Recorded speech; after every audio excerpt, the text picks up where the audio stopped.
The imposing facade of the university hospital loomed before him, a sterile monolith under a vast, uncaring sky. A diagnosis echoed in his mind, a chilling pronouncement of a rare, unnamed disease. The doctor's words were a heavy shroud, promising a new medical term coined at the expense of his life, a life cruelly truncated to a mere half year. The words were heavy, the pronouncement left him breathless. He stumbled through the faceless crowds, a ghost already haunting the edges of a world he was soon to depart. Each echoing beep of the crossing signal was a mocking reminder of his limited time, a stark contrast to the years he had diligently toiled, believing his efforts were finally bearing fruit.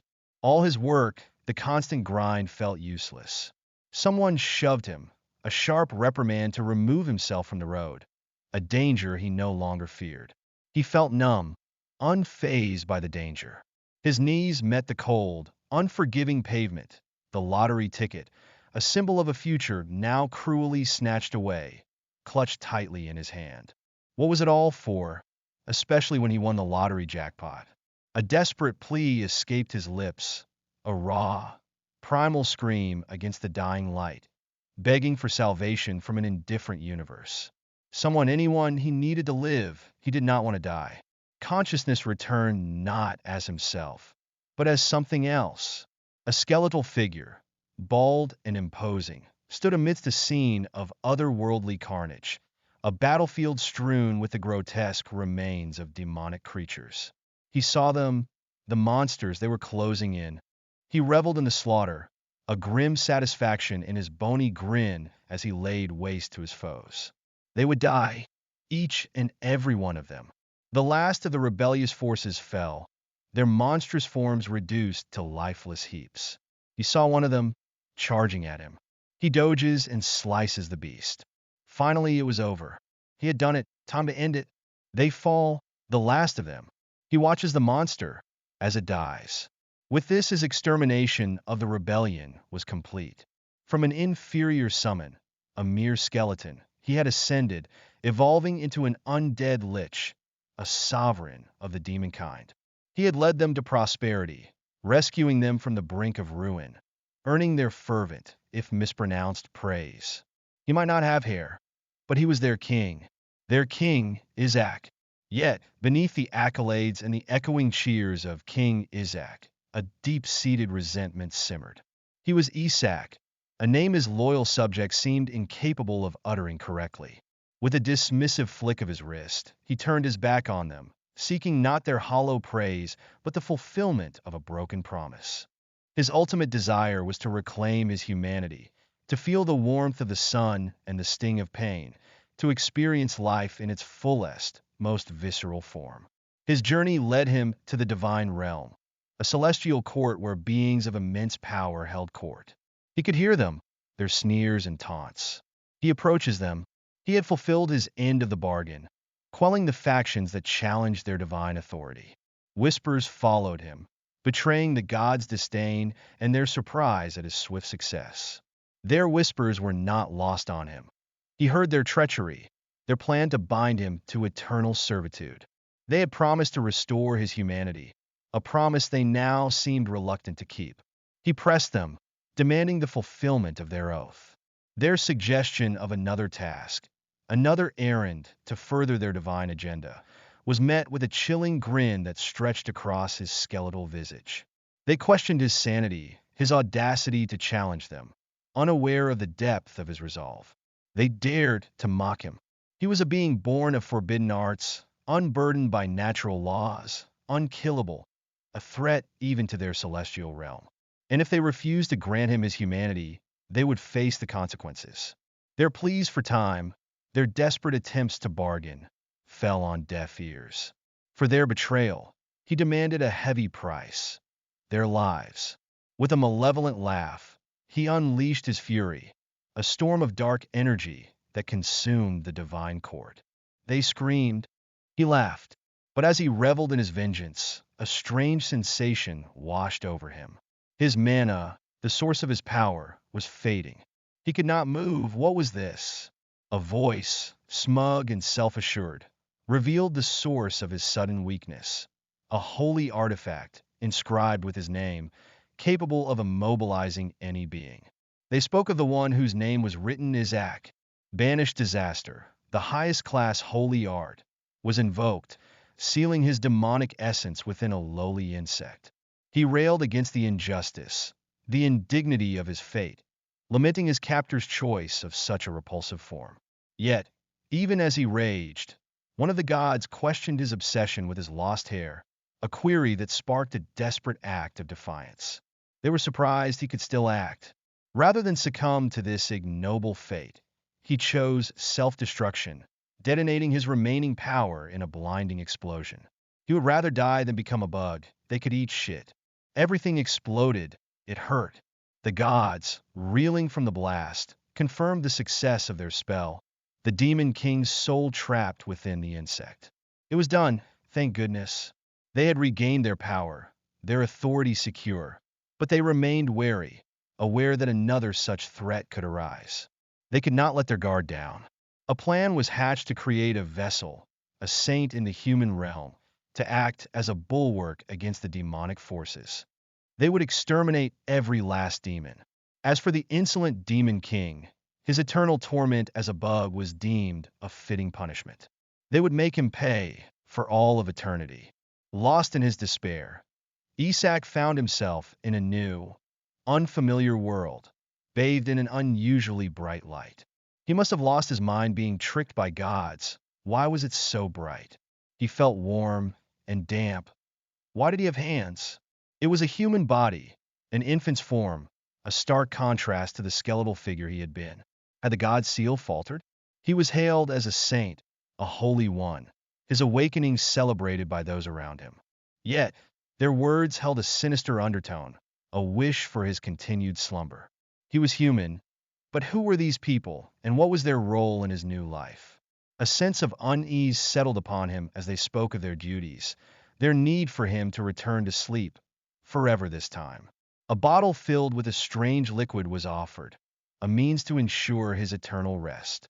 He had to wait. Was he supposed to die again? A man offered a bottle filled with a strange liquid, a means to ensure his eternal rest. He had to act fast. He swatted the bottle away. He glared at them. They were trying to put him to sleep, forever. He would not drink it, no matter what they tried. They questioned his refusal, surprised by the infant's resistance. He was human, but how? They called him Isaac, a name that sparked a flicker of recognition. Was it his name? Isaac? No, Isaac? That was it. Isaac was the other pronunciation of his name, Isaac. When they had used the spell, banished disaster, they had written Isaac. That was why he was not sealed. He was reincarnated into a new body with the same name. They failed, and now he escaped their grasp, leaving them bewildered and struggling to contain the surprisingly strong infant. They forced the vile concoction down his throat, a disgusting vegetable juice that triggered a strange sensation. He could feel something, an ominous presence entering his body. The scene shifted to the opulent halls of the Holy Empire Hellicentral East Temple. A high-ranking official, a bishop, approached, his demeanor one of calculated ambition.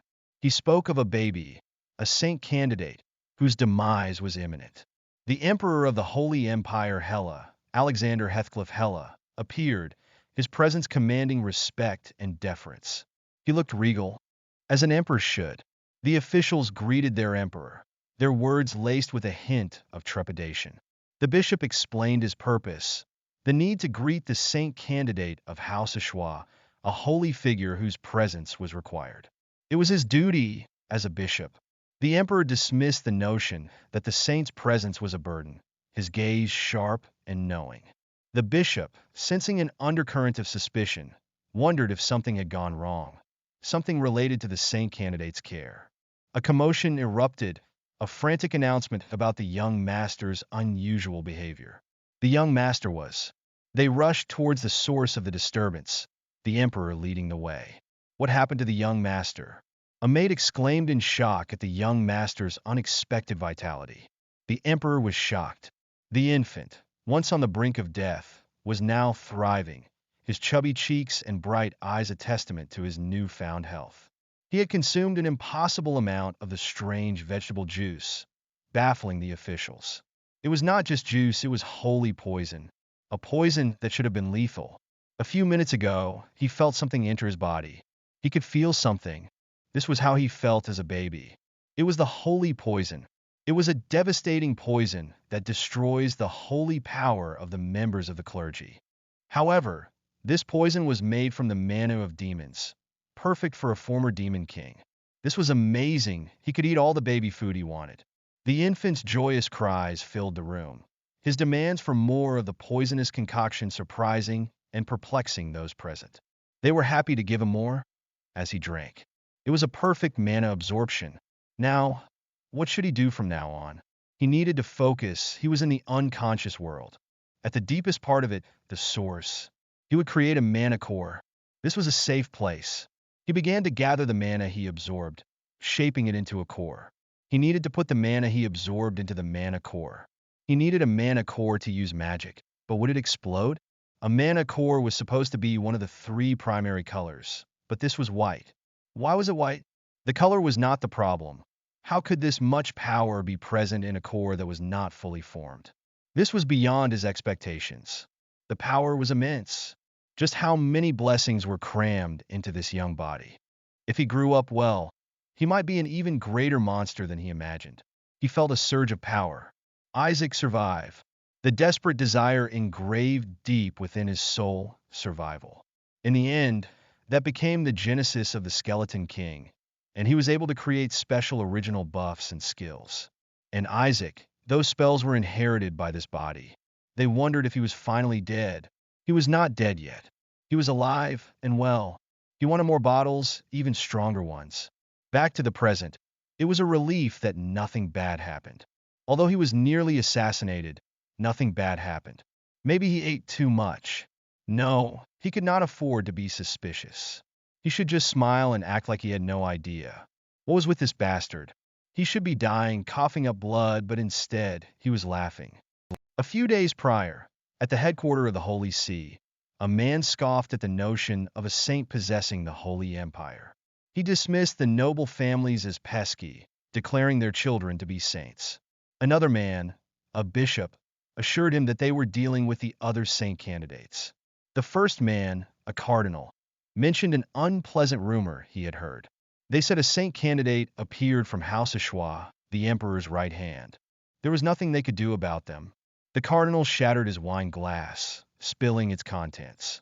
He callously remarked that the saint candidate probably died before they arrived, but he needed to verify the corpse. He had acted first to ensure his death. The saint could only come from his house, Barrett. He was told the baby would be dead. So why was he still alive? This couldn't be happening.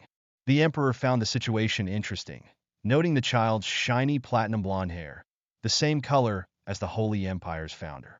The bishop tried to intervene, but the emperor continued, suggesting that the child looked even closer to God than the current pope. So he was the emperor. He must be the final saint candidate. The baby was the saint candidate. No wonder they kept going saint.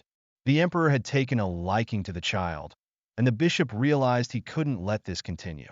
He requested permission to inspect the child, citing something odd. There was no way a baby could finish that vegetable juice. What was so strange about a saint candidate eating monk food? How could he, the demon king, be the saint candidate? It was strange, but he was allowed to inspect the child until someone from House Asura arrived. The demonic energy he couldn't digest. Was he busted? The emperor noticed something. He sensed demonic energy from the child. How strange. He noticed.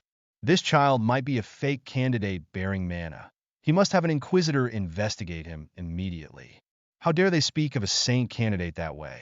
There was no need for concern. The Pope had already selected the child from House Barrett as the saint. The child from his own house as the saint. How shameless. So that was why he was trying to get rid of him. Now then, he ordered the priest to bring an inquisitor. Wait.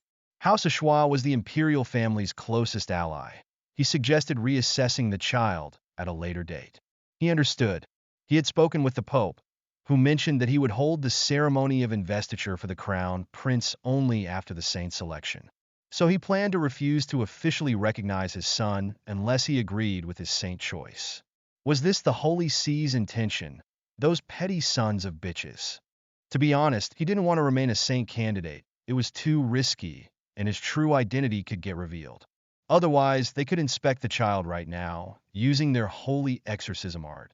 Fine, if he was truly human, then he would not be harmed, but if he was a demon, he would be exterminated. He could not let them do that. Time to play along.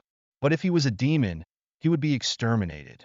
That light, could it be holy power? The boy must truly be the saint. That couldn't be. He sensed some holy power from him. But what was this? It hurt. He continued to attack the bishop, using the bottles as weapons. He was relentless in his attack. This was definitely mana. Such brilliant light. He would make the bottle even tougher with strengthening magic and give him one last hit while pretending to be an innocent baby. The bishop must be admiring his holy power. What was this? Every time he used mana, he sensed a faint amount of holy power as well. Mana and holy power were incompatible and couldn't normally be used together. This must have something to do with that white mana core. He was shocked. He pledged with everything this baby was a heretic. They must immediately use the holy exorcism art. He was a slimy piece of shit. He didn't plan on going this far, but oh well. Would you look at that? He was hiding something quite interesting here. It was a totem. He was shocked at the discovery. It was an artifact that utilized the characteristics of demons, who eat corpses of other demons to absorb their mana. A sealed high-ranking demon's corpse, in other words, a totem. He was keeping this totem on him at all times to use against demons if he ever encountered them. How did this baby know about his totem? The bishop tried to escape. He could not believe it. This was all because he kept coming after him. Here are the consequences of his actions. He snapped his fingers. The bishop screamed. As the demonic energy erupts, you filthy casual. The emperor accused Bishop Martha Barrett of his actions, questioning his sanity for letting a demon loose in the temple. The bishop, in his defense, claimed that it was the baby who threw the totem, an object used to seal a demon beast, and questioned how it came back to life. The emperor ordered all forces to protect the young lord from the wicked demon beast and the bishop. The bishop was shocked and confused. He laughed, knowing it was a joke. The soldiers were ready to see how good the bishop was. The demon within the bishop emerged, commanding them to kill the saint. He was confused.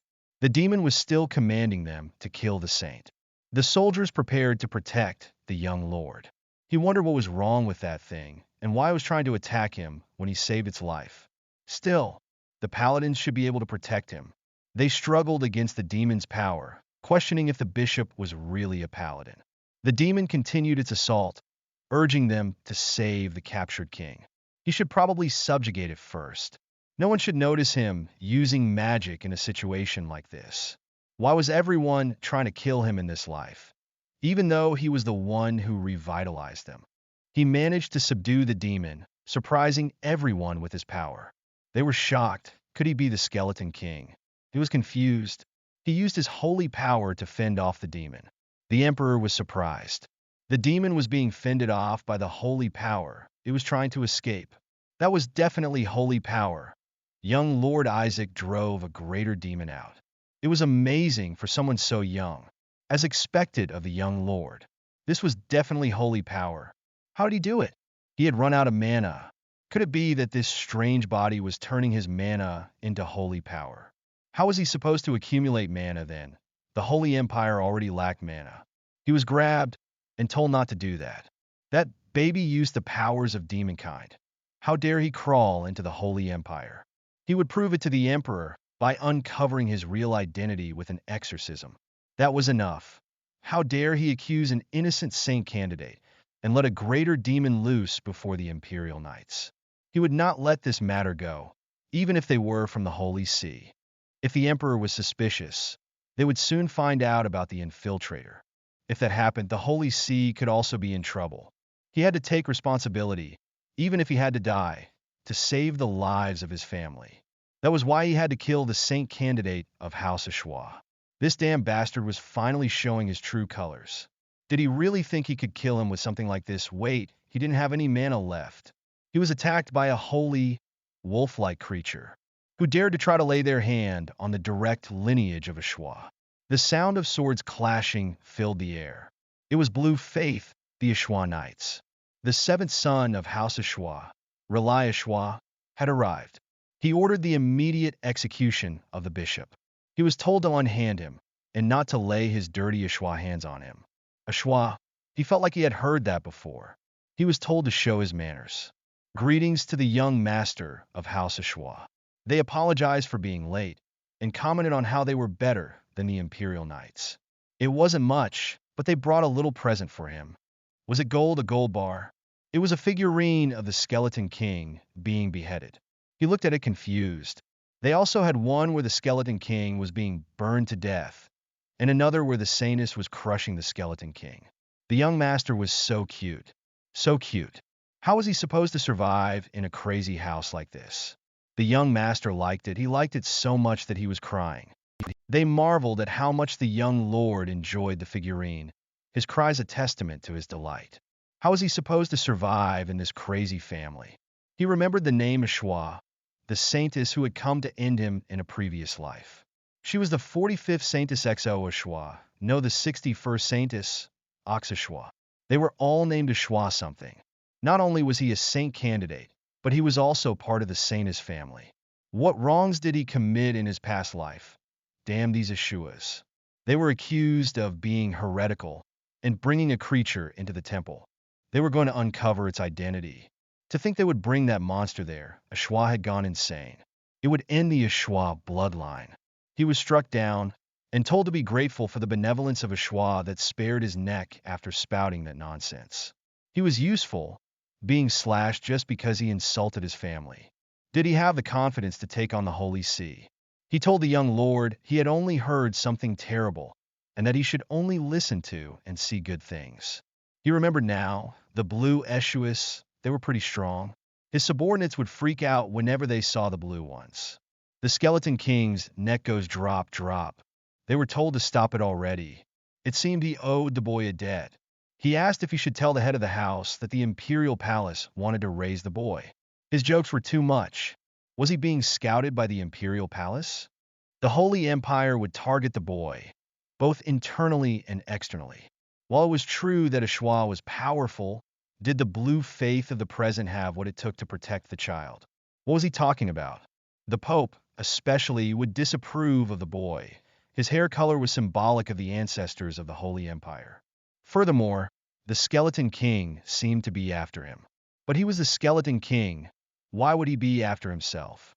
He apologized, explaining that the child was of the Ashua bloodline, so he must be raised by Ashuas. The Pope and the Skeleton King, Ashua could deal with it. If they were able to meet the Skeleton King again, the previous Saintess Melissa would be happy. How could he leave the direct descendant of the Saintess Melissa to the Imperial Palace? Wait, Melissa? The Melissa that he fought right before he went to the Divine Realm? The crazy Saintess that was the toughest to deal with? So he was a saint candidate born in the Saintess family, and on top of that, he was Melissa's direct descendant. Why was his life like this? What was a saintess? The gods that lost to the Skeleton King every time wanted to win so badly, so they created a final weapon with all their efforts. A mage sent by the gods to smite evil, the lion of the battlefield that wields holy light, the greatest light of the Holy Empire, and the highest-ranking knight. Due to the overwhelming power of the Saintess, people believed that the Skeleton King had seen his final days. Her attack and defense were close to that of the gods. She had cockroach-level survival, self-destructed if needed, got stronger with every generation, was a goddess of beauty, and had a very long life. However, the Skeleton King was merciless. He had never killed a Saintess, and it wasn't good for him anyway. If a Saintess died, and the holy power went back to the gods, they could just send an upgraded, next version Saintess. But the last Saintess, Melissa, was really strong. He almost died, and that Melissa was his ancestor. The Saintess lived only for the destruction of the Skeleton King. Ashua produced those Saintesses and carried out the will of the gods. They were a proud family. Ashua had the ability to protect this child. He was right. Numerous Saintesses had been martyred by the Skeleton King. He didn't kill a single one.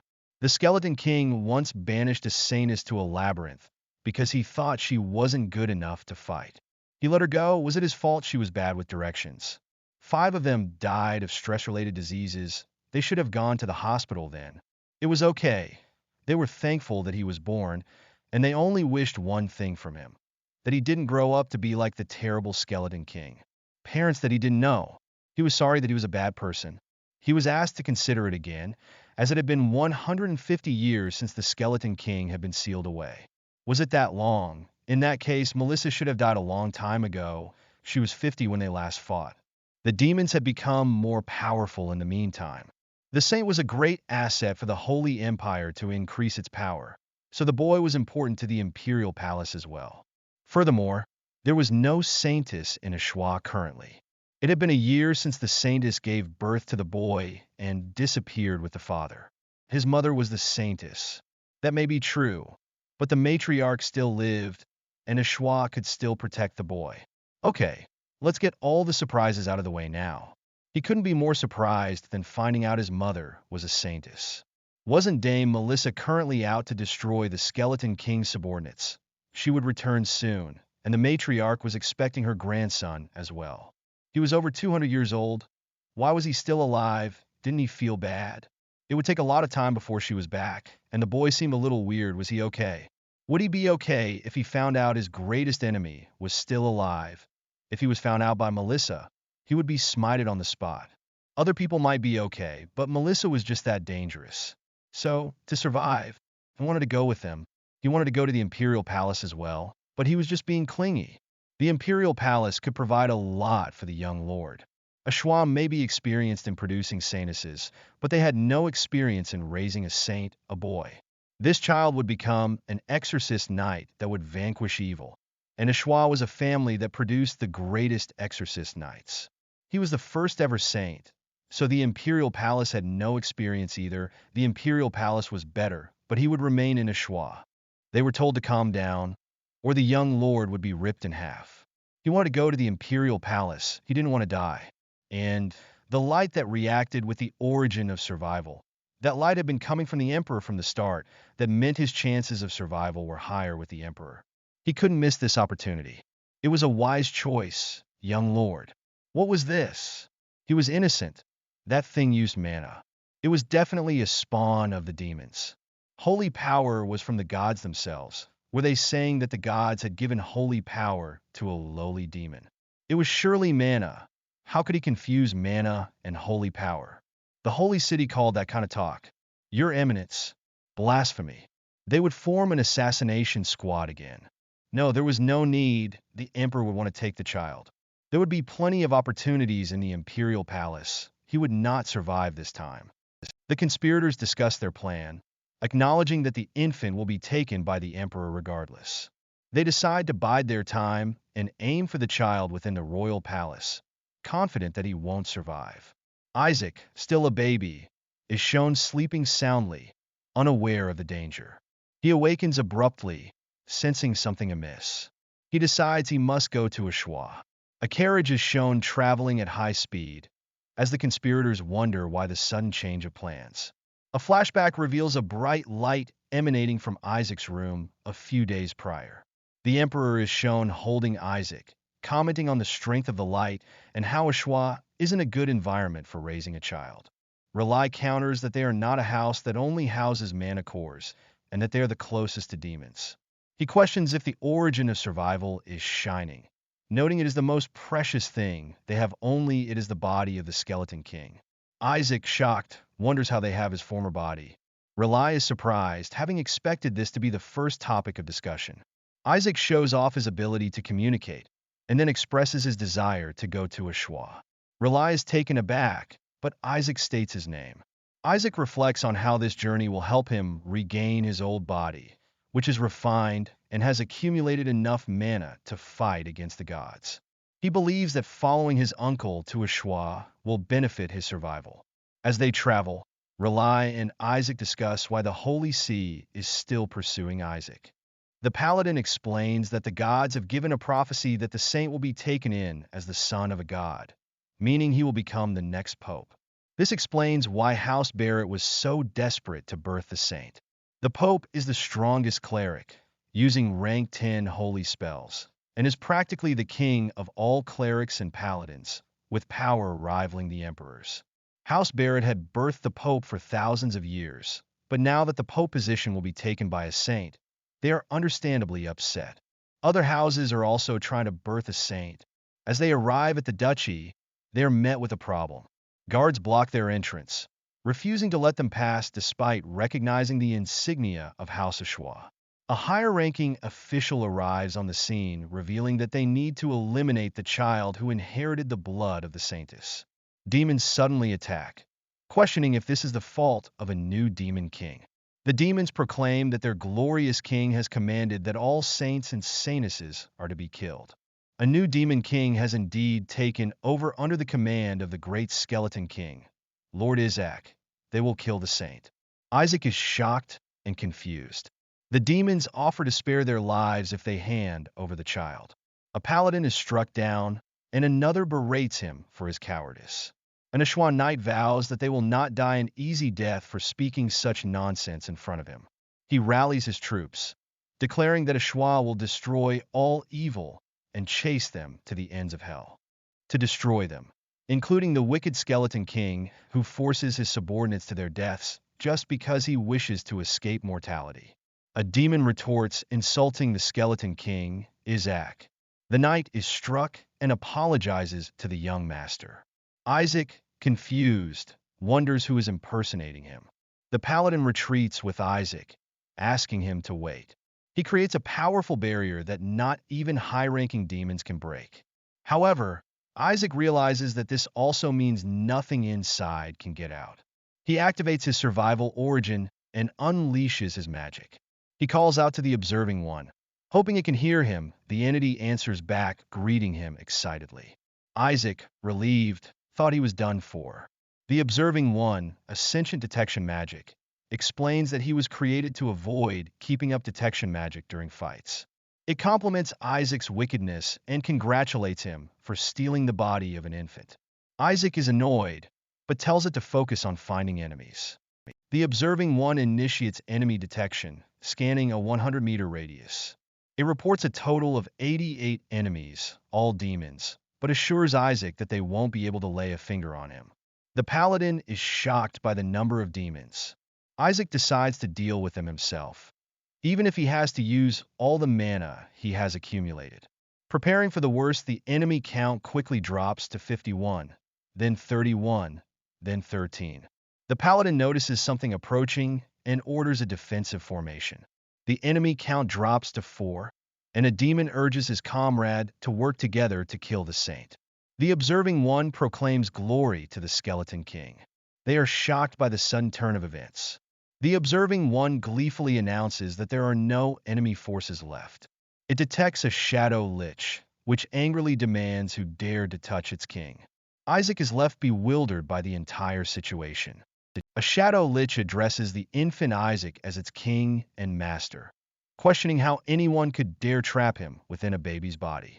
The lich's devotion to Isaac is described as twisted, stemming from gratitude for being liberated. The lich threatens the paladins, who are confused as they can't understand its language. Isaac realizes that the lich has recognized him as the skeleton king, impressed by its loyalty. The paladin leader orders his knights to prepare for battle, but Isaac warns him about the lich's sudden appearance. Isaac expresses concern over his food, the highly concentrated mana source, and the paladin leader urges him to be patient, promising a quick resolution. The lich expresses its joy at being recognized by its master, while the paladin leader notices the demon's sinister intent. The lich advances towards Isaac, worrying the paladin leader. It expresses its pleasure at gaining Isaac's attention, and Isaac, concerned about his mana, orders it to break the barrier. The lich complies, shattering the barrier with ease. The paladins are shocked, and the paladin leader recognizes the technique used as totemization. Isaac praises the lich's work, but warns it not to make a mess. The lich is confused and attacks the paladins again. The paladin leader wonders if Isaac just totemized a demon, and the paladin holding Isaac confirms his amazement. They discuss how Isaac used a holy art that only saintesses or cardinals are capable of, but Isaac denies using holy arts, stating it was magic. They acknowledge that it looked like the holy art of totemization, and that it's unusual for a child capable of such an advanced holy art to not exhibit any holy power. The paladin holding Isaac comments on how people tend to shine brightest when in peril. He also notes that the demon went straight for Isaac, suggesting that it instinctively felt that Isaac was a threat and prioritized him. The paladin holding Isaac expresses his certainty that Isaac is the saint. The paladin leader agrees, acknowledging that the demons came for the child and that even if he's not the saint, he's special. He wonders why Isaac had to be a boy, explaining that due to the Skeleton King's curse, the men of House Ashwa had decided. The commander of the Azure Knights declares that he will protect Isaac, the future of House Ashwa. The narrative shifts to the perspective of the paladin leader, who reflects on the situation. He realizes that it was foolish to be afraid of the Skeleton King's curse when the child could elevate the Ashwa name. He picks up Isaac, promising to teach him many things and raise him into a fine paladin. Isaac is more interested in getting his body back. The paladin leader promises to find a way to save Isaac, even if he is fated for a short life, so that his name will be known across the continent. Isaac is uninterested. The paladin leader vows to teach Isaac how to curse the wicked Skeleton King when they get home. Isaac is exasperated by the Ashuas. They arrive at the Ashwa ducal mansion, a grand and expensive-looking estate. Isaac is unimpressed, comparing it unfavorably to his own castle and resources. He laments how he had to be frugal to feed his own people. The observing one agrees, noting that even selling a few statues from the mansion could buy them 10 new castles. The paladin leader introduces the Ashwa mansion to Isaac, calling it the continent's birthplace of exorcism. He points out statues of people fighting the Skeleton King and explains that Isaac will grow up to be like them. Isaac is horrified by the anti-Skeleton King propaganda being taught to children. He decides to join the Holy Empire, make the Emperor his puppet, and turn the Empire into the Isaac Empire. The observing one mocks his pettiness, and Isaac tells it to keep scouting. The observing one obeys. They admire the numerous mana cores displayed in the mansion, with Isaac expressing his shock at the sheer number and wondering how many demons were killed to obtain them. As they continue their journey, they arrive at their destination. The paladin leader orders that his room be rearranged, as Isaac will be staying with him. However, he is informed that they have been ordered to escort Isaac to the annex. The paladin leader is outraged, as the fifth young master had ordered that Isaac not be allowed in the main building. He questions why Isaac should be sent to the cursed place where people die, realizing that this is a result of family infighting. Isaac is nonchalant, stating that he doesn't need to be in the annex when he can live in the big mansion. The observing one points out that the mana cores are in the annex. The paladin leader refuses to let his nephew stay in the ghost house and orders the person to step aside. He promises to read Isaac bedtime stories from the holy scriptures of the saintesses battling against the Skeleton King and teach him exorcism spells specifically devised for the Skeleton King. Isaac is horrified at the thought of being exorcised. Suddenly, they are interrupted by the arrival of the fifth son of House Ashwa, Goel Ashwa. Goel had ordered that the kid be sent to the annex, and he questions the paladin leader's defiance. Isaac is startled, calling him son of a bitch. Goel orders the paladin to put Isaac down and send him to the annex. The paladin retorts, questioning if Goel is serious about banishing a child of the direct line of House Ashwa to the annex. He expresses his belief that this idiot doesn't want Isaac in the house. Isaac, in response, demands to be let go, stating his desire to go to the annex and be read the exorcism ritual of the Skeleton King. Goel mocks the paladin for bringing in someone even dirtier than the Skeleton King, and continues to bicker about direct lines. Isaac is confused, wondering if the cleric is a thug. The paladin decides to ignore Goel and proceed to the annex to drain the mana core. Goel, however, interprets this as an attempt to paint Isaac as a cursed child and push him out of the succession race. Isaac is taken aback by this revelation. He realizes the value of the house and its resources, understanding that becoming the saint and ultimately the pope is necessary for his revenge against the gods. Goel, in turn, is accused of being the one who pushed Isaac out, with reports of demons appearing to capture him being used as evidence of a curse. A paladin defends Isaac, stating that he exorcised the demons and possesses the holy power of the saint. Goel dismisses this, suggesting they simply make Isaac show his skills if they believe he is a saint. Isaac and the Observing One discuss the possibility of summoning a meteor, but the Observing One advises against it. Goel proposes a test to see if Isaac can revive the symbol of the house, a divine tree that died after being infused with demon essence. He believes that if Isaac is truly a saint candidate, he should be able to revive it easily. The paladin questions Goel's seriousness, while Isaac reflects on the state of Melissa's children, with the eldest missing and the fifth being a dickhead. He is startled when the Observing One asks him what's wrong, and he notices it floating in front of him. The paladin urges Isaac to grab the Observing One, which he does, surprising everyone. The paladin explains that it hasn't even been 70 years since the tree died, yet they are asking a child who can barely understand words to save it. Goel is shocked to see the divine tree revive before his eyes. The tree, once dead and withered, is now shown healthy and vibrant. The paladin expresses his disbelief, attributing it to the fruit of House Ashua's prayers. Goel agrees, stating that the head of the house has also mulled over this problem. However, he also points out the lack of proof. The paladins celebrate, believing that Isaac must have done it. Goel is skeptical, suggesting that someone else must have helped, but the paladins propose that it was Isaac's exorcism and purification. Goel dismisses them, and Isaac, through the Observing One, claims that he simply drained the demon residue from the tree's roots. The paladin asks about the tree, but Isaac denies doing anything.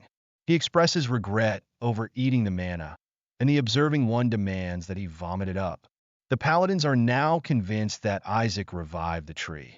Goel, however, remains unconvinced, accusing the paladin of scheming to make Isaac the saint candidate.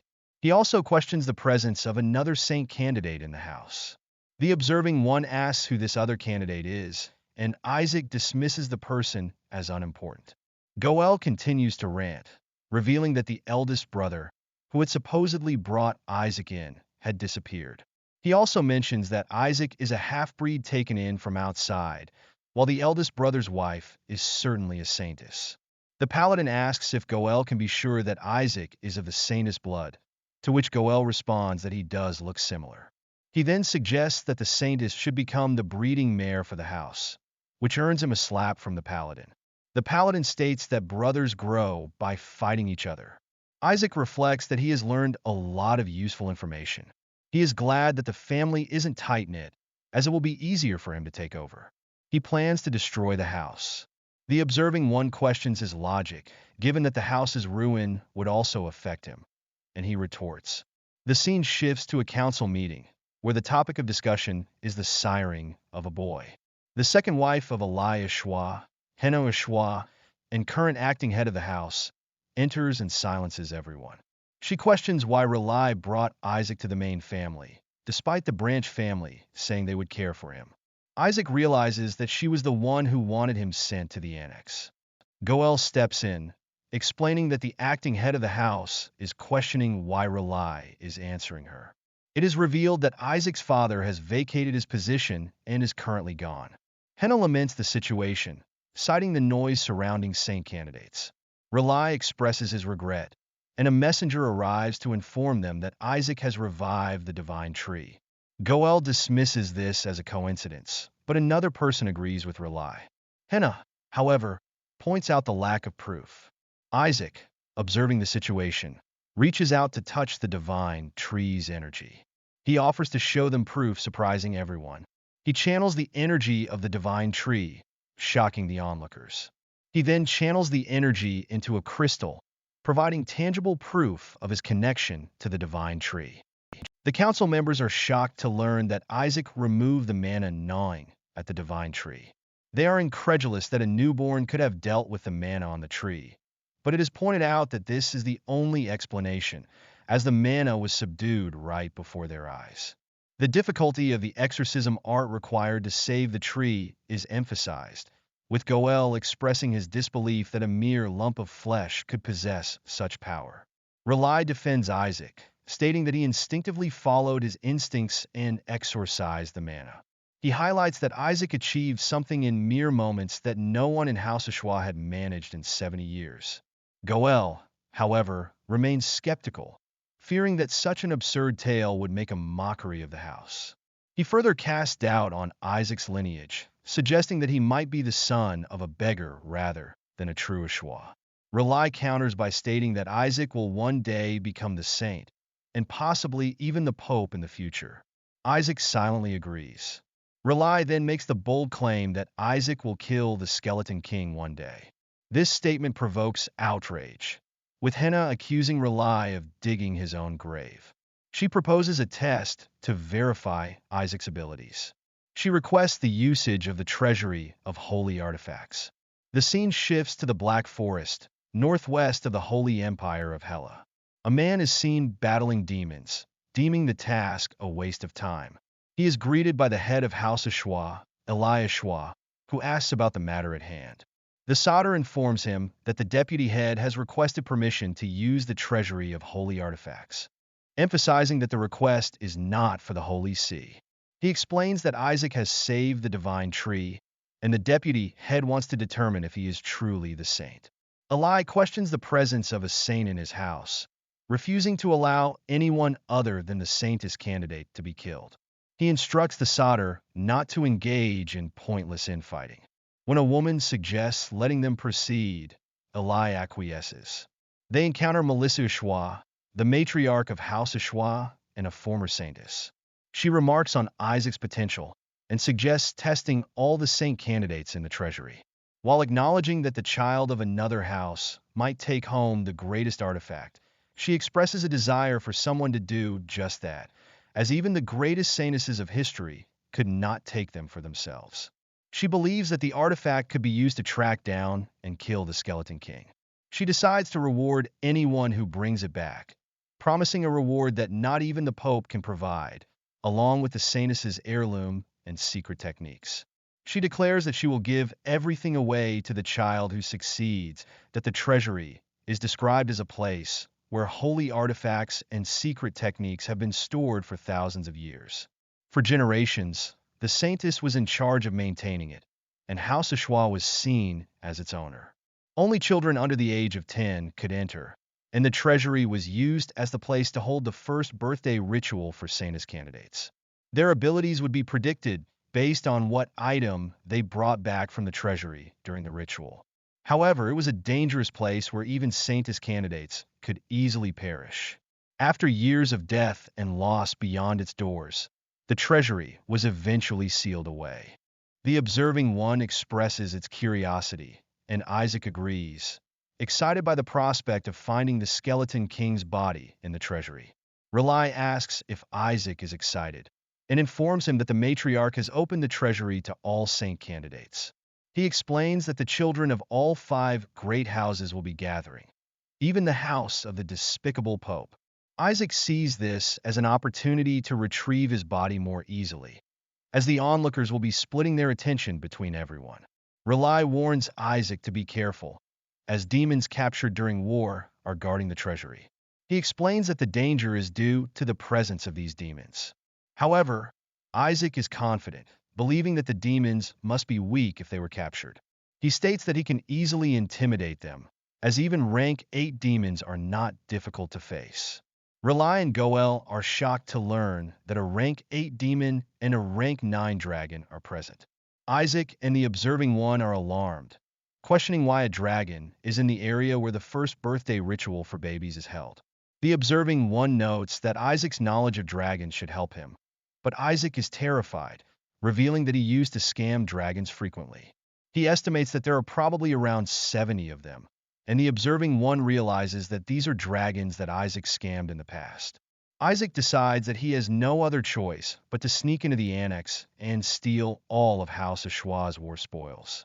He believes that this is necessary to defeat the rank 8 demons and the rank 9 dragon that fill the treasury. He plans to steal all their mana cores. The scene opens with a grand, opulent building likely the annex of House Ashwa.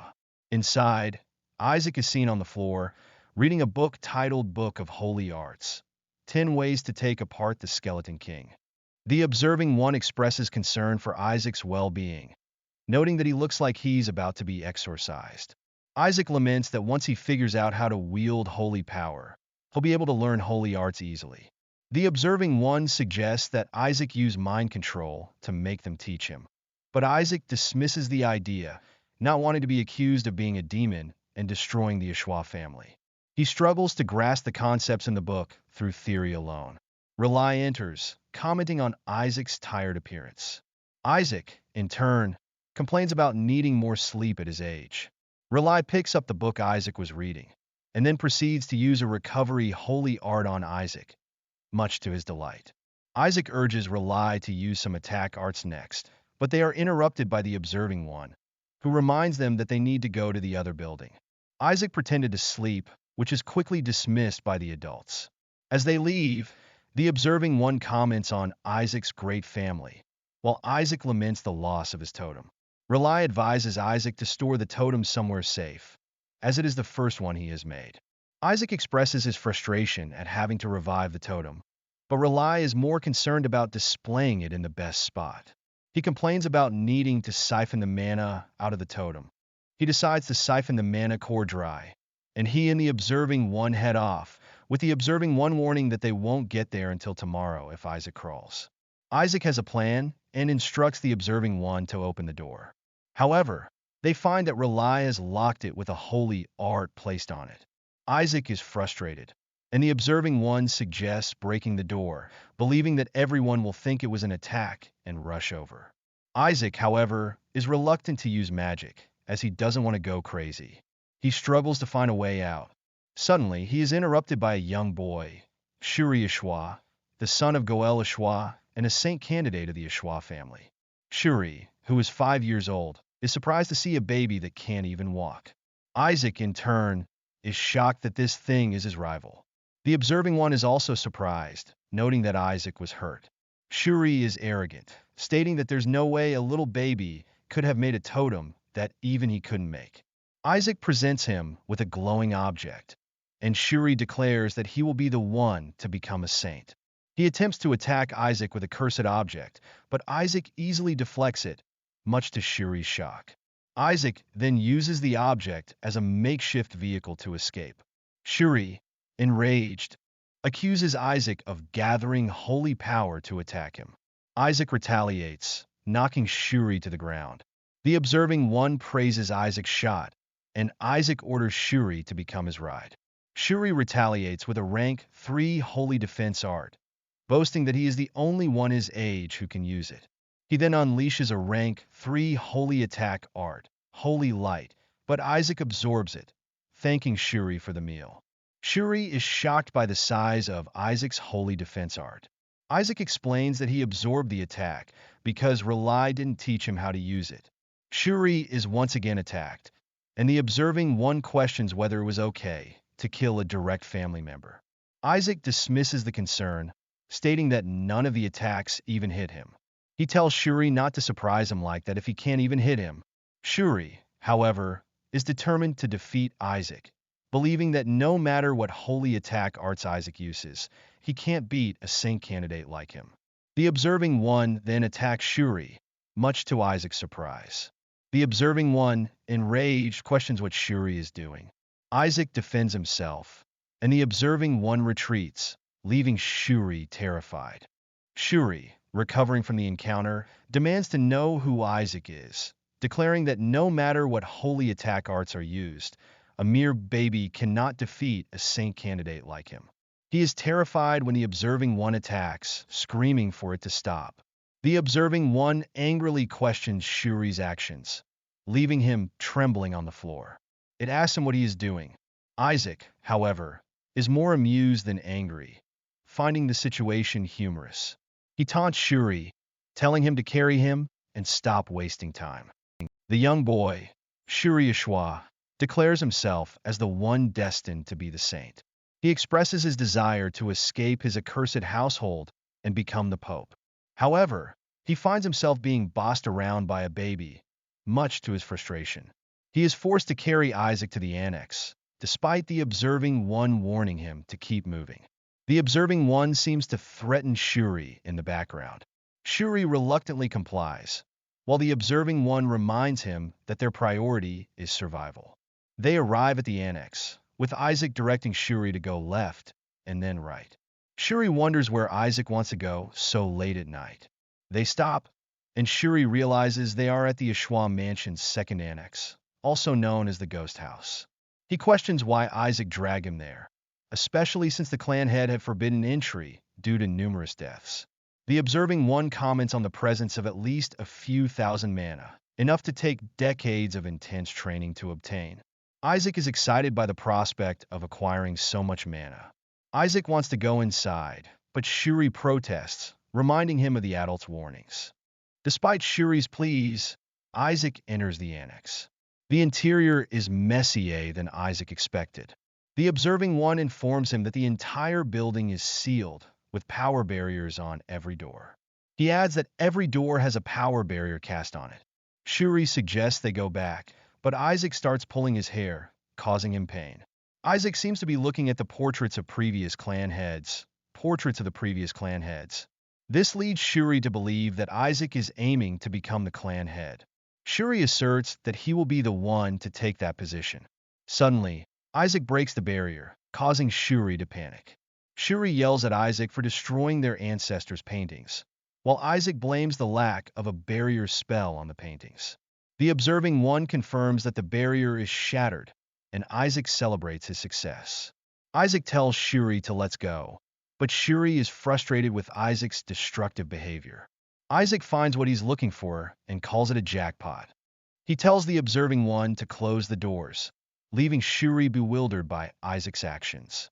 Isaac dismisses Shuri's concerns, saying that a kid like him wouldn't understand. Isaac sits down, ready to begin something, while Shuri bangs on the door, threatening to snitch on him. He continues to bang on the door. Shuri threatens to tell the adults and get Isaac kicked out, but the adults, including Asura, arrive and ask Shuri why he is there.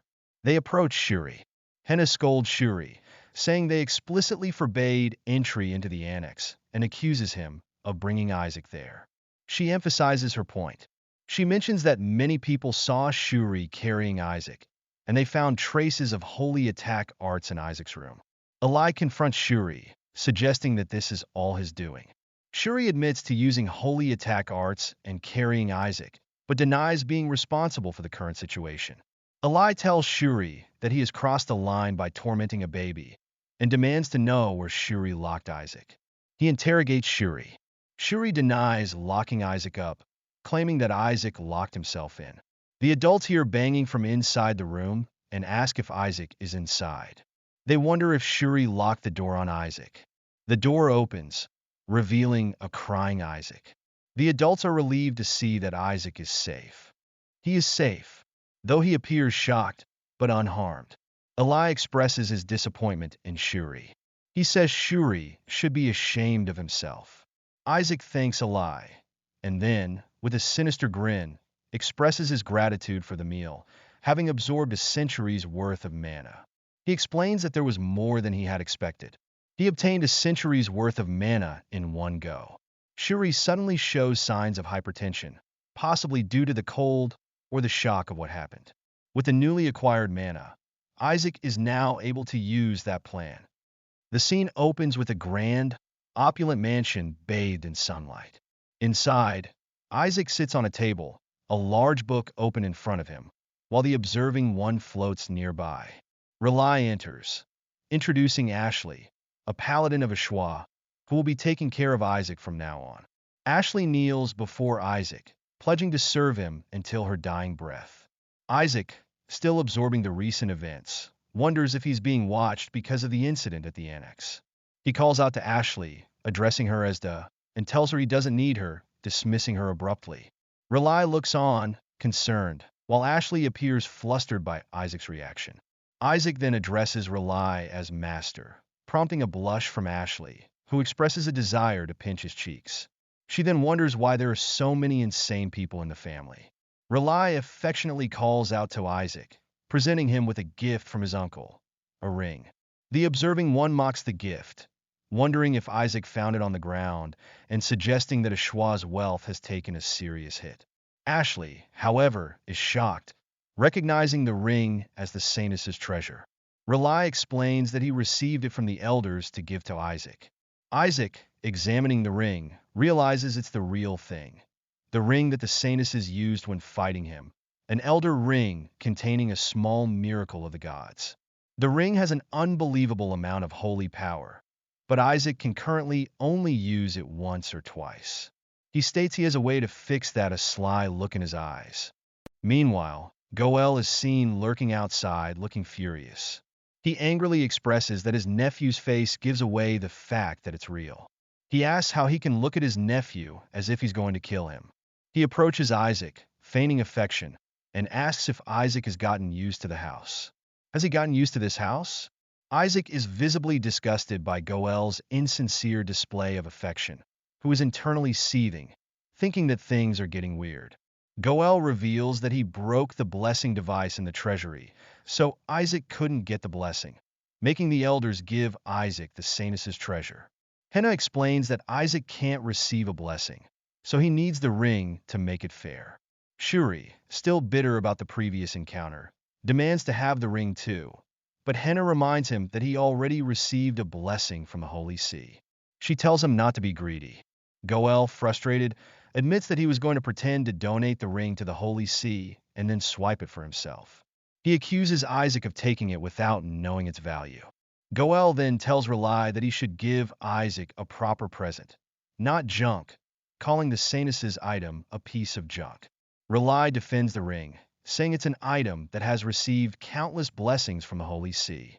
Goel, however, insists that Isaac is his precious nephew and that he shouldn't give him junk that he won't be able to use. He suggests that Isaac put the ring in the treasury instead, as it will be more useful to him there, adding that even Rely can't get it for Isaac. Isaac, seeing through Goel's manipulation, decides to play along. He tells Rely to leave the old ring to him, and proceeds to throw the ring to Goel, telling him to give it to the dogs. He throws it. He tells him to give it to the dogs. Goel catches the ring, shocked by Isaac's actions. Rely intervenes, questioning Goel's intentions and stating that the ring is 1,000 times more precious than the one Goel gave him. Isaac, with a triumphant grin, picks the ring Goel gave him, much to Goel's dismay. Goel calls Isaac his precious nephew, promising to only give him the best things. Rely and Ashley try to retrieve the ring, but Isaac uses magic to make it impossibly heavy. He makes it heavy. The observing one praises Isaac's resolve to never touch a rat's stuff. It suggests retrieving the ring at night, surprising itself by offering to do it. Goel, in a fit of rage, throws the ring and screams in frustration. He screams, wondering how much the ring cost. He eventually calms down, rationalizing that it's fine since Isaac can't use the Elder Ring properly anyway. He adds that there's no way Isaac will activate the ring since it requires absorbing the holy power of 20 people, and estimates that there might be around 10 people at Isaac's first birthday. The next day, the day of the first birthday, many people gather at the mansion. There are 148 saint candidates for 1,000 servants and aristocrats, including ducal houses, dozens of marquis houses, and even the emperor. Even the emperor is here. Other countries have also sent their saint candidates. Isaac and the observing one muse that the gods must have gotten lazy to sprinkle saints all over the place, while Rely is surprised that so many people came, assuming it was a trap. Simon, a friend of Rely's and head of one of the empire's top 3 merchant guilds, greets Rely. He explains that every family in the empire is buzzing with excitement, especially since they heard the weak men of Ashua were attending. So they all came, figuring it couldn't be a trap. He adds that with Ashua's matriarch putting up such a prize, even the Pope's house can't resist. This surprises Rely.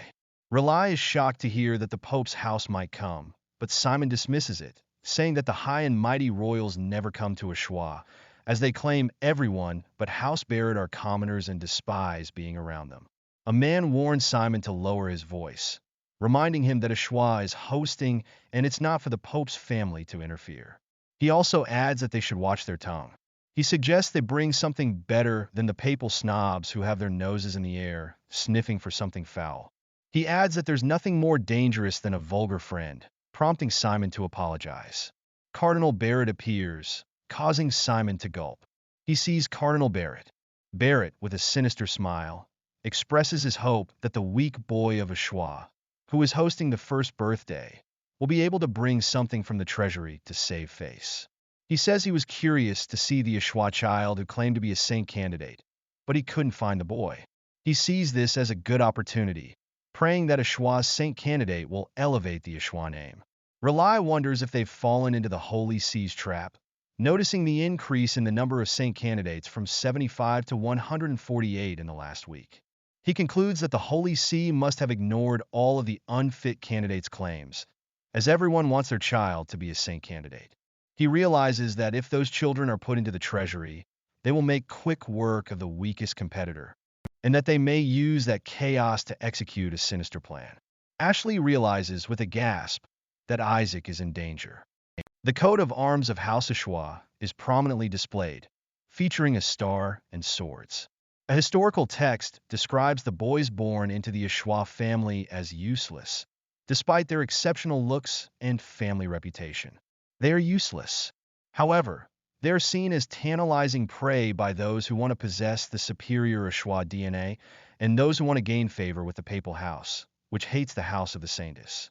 Many hands are reaching toward the light. A shadowy figure advises to play a little with the Ashwa boy, suggesting that he doesn't have to be dead, just unable to do anything.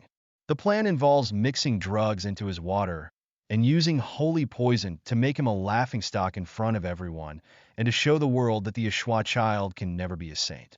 Isaac drinks the drugged water, commenting on how killer it is. He takes another drink. The other children are scared, wondering how many drinks Isaac has had. Isaac demands more, causing the other children to cry and express their fear. One of the conspirators wonders if they used the wrong bottles, as the drink was supposed to give Isaac diarrhea. They decide to keep going, but are confused as to why Isaac keeps drinking the drug drinks. Goel confronts Isaac, telling him not to sully the Ashwa name and questioning how a saint candidate can't spot drugged water. He grabs a bottle and orders Isaac to stop drinking. He offers a different bottle to Isaac, claiming there's no poison in it. However, Isaac throws the bottle away, asking for the one that is poison. A girl tries to stop him, warning that he'll die if he drinks it, but Isaac insists on having the holy poison. He drinks it. The observing one comments on Isaac's strong immunity to poison, while another child wonders why he's looking for poison bottles. The child continues to wonder. A child suggests that Isaac is testing the poison because he thinks it's dangerous to others. Shuri is confused. Another child, Kina Barrett, the direct grandson of the papal house, appears, surprising the others, as they didn't know the papal house would be participating. They are surprised. They wonder why the papal house is in the saintess's treasury, realizing that Kina is likely to win. Kina is revealed to be the one who has been chosen internally to be the saint. It's noted that all the popes, no matter how far back, were dirty brown, and they wonder if the Barrett family can produce a pure hair color like Kina's. However, it's stated that it's not odd that the papal house is in the saintess's treasury, as the pope is the head of all clergymen, and therefore the saintess's treasury is the property of the papal house. That is why he is here. Kina declares that he is there to take what rightfully belongs to him. Isaac comments on Kina's monstrous nature, noting that just considering his holy power, he has already surpassed bishops. He muses that this is why Kina is Saint Candidate Zero. The others are criticized for trying to make the host look bad and for being substandard. As Kina walks away, it's speculated that the power of the saintess is protecting Isaac and that it must run in the family. Kina heals Isaac, who had pretended to be hurt, surprising everyone, as they wonder if he can already cure poison. They also remark on the quantity of his holy power, estimating it to be at least rank 5.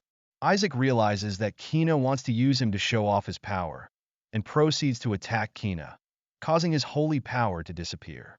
His holy power disappears. Kina is shocked, realizing that his holy power was disrupted and that Isaac is stronger than him. He can't believe it. He angrily calls Isaac a schwa trash. Isaac taunts Kina, who retaliates by trying to smack Isaac with a bottle. The others defend Isaac, questioning what Kina gains from terrorizing a young child. Kina asks if they think they can protect Isaac, threatening that they would have taken a bottle to the head if not for him. The others reassure Kina that Isaac is just a baby and was simply surprised. Kina leaves, telling the Ashwa kids to get whatever little toys they can to save some face for their family. He mocks them. He declares that the greatest treasure of the treasury is his anyway, adding that Ashwa will never get close to the body of the Skeleton King. Shuri is annoyed by Kina, and Isaac is furious, asking what Kina said about the body of the Skeleton King. He furiously asks again. He shakes Shuri. Shuri explains that the matriarch said that the one who brings the Skeleton King's body will get a special technique. Isaac, realizing that Melissa's name was mentioned, is shocked. He is shocked to see the Skeleton King's body tied up with a red ribbon in front of him. The children are gathered in the treasury. Isaac is among them, looking determined. A flashback reveals Isaac's past life as the Skeleton King, where he spent hundreds of years cultivating mana in his old body. He muses that reaching rank 10 would be child's play if he could get his hands on it. He wonders how he's supposed to sneak his body out when all of these kids are aiming for it. He decides to knock out anyone who gets in his way. Kina Barrett addresses the group, announcing their departure and instructing them to listen carefully. They will be departing soon. He explains that the treasury is a holy place where the previous Sanuses trained. Shuri interrupts, expressing his boredom with the history lesson. Isaac sneaks away, prompting Shuri to question his actions. Shuri is surprised when a wall suddenly moves. He is shocked. He calls out to Isaac, warning him that the area is off-limits and that traps will activate throughout the entirety of the treasury. He continues to warn him. He warns him again. He emphasizes his point.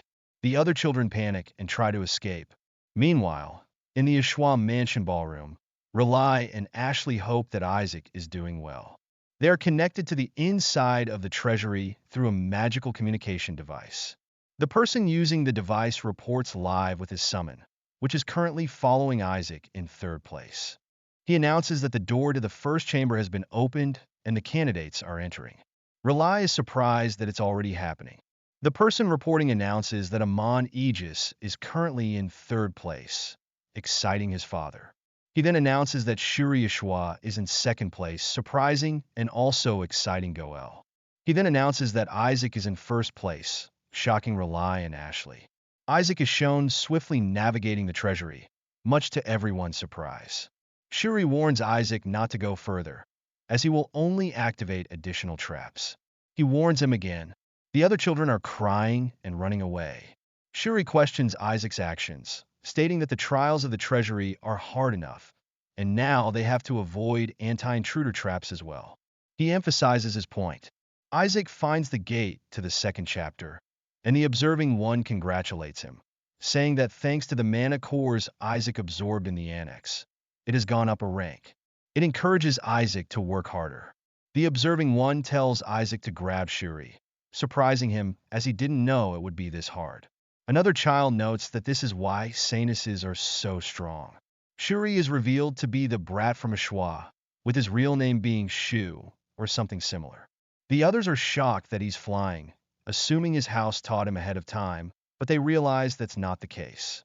The observing one is flying against Shuri's will, and he asks to be let down. The observing one informs Isaac that it has secured his informant, who is Shuri.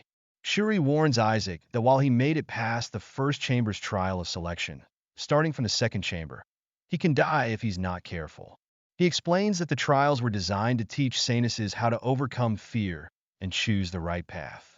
He advises to never attack the enemies in the second chamber, no matter what. He reiterates. He explains that this is the only way to get past the second chamber, as they will disappear after 3 minutes. Isaac realizes it's a test of patience, but Shuri warns that people have died there. Isaac decides to just keep from attacking, finding the idea of waiting 3 minutes to be nothing. They enter the Chamber of Tranquility, where they are instructed to not let themselves be shaken, maintain tranquility, and be patient so that it will guide them to the light. Their patience will guide them. They stand in the chamber. A child worries that they are in last place, but Kina reassures him that there is no need for them to endure the danger first. He suggests letting the meat shield stand in front, reminding the child that a rank 8 demon guards the entrance to the second chamber, and believes that the guys who ran ahead are all stumped at the entrance. He points out a light, announcing that the trial has already begun. He begins the trial. He reiterates the instructions to not be shaken. He tells them not to be shaken. Kina smiles. He confidently states that their patience shall guide them to the light. Suddenly, Isaac attacks the manifestation, shocking Shuri, who calls him a mother *cur. He tells Isaac that waiting 3 minutes is nothing. Shuri is frustrated. He yells at Isaac, while the observing one remarks that Isaac held out for 3 seconds, longer than it expected. The manifestation declares that they have failed, and those that could not be patient shall face the wrath of divine punishment. They will face punishment. Shuri and Isaac are terrified as Isaac unleashes his power. Shuri is shocked, witnessing the destruction caused by Isaac's attack. He is shocked. He wonders what's the deal with Isaac. Isaac continues to destroy the treasury, much to Shuri's dismay. Isaac is surprised to find that the golem is rank 8, wondering if it's a joke. The observing one reveals that the golem was made by one of his subordinates, a member of the 14 elite demons, the strongest of the subordinates he had trained as the Skeleton King. It was made by his subordinate. It adds that this is innate magic belonging to one of them. Isaac wonders if the golem is working under House Ashwa now, or if it has something to do with his body's presence there. He decides he needs to find out more.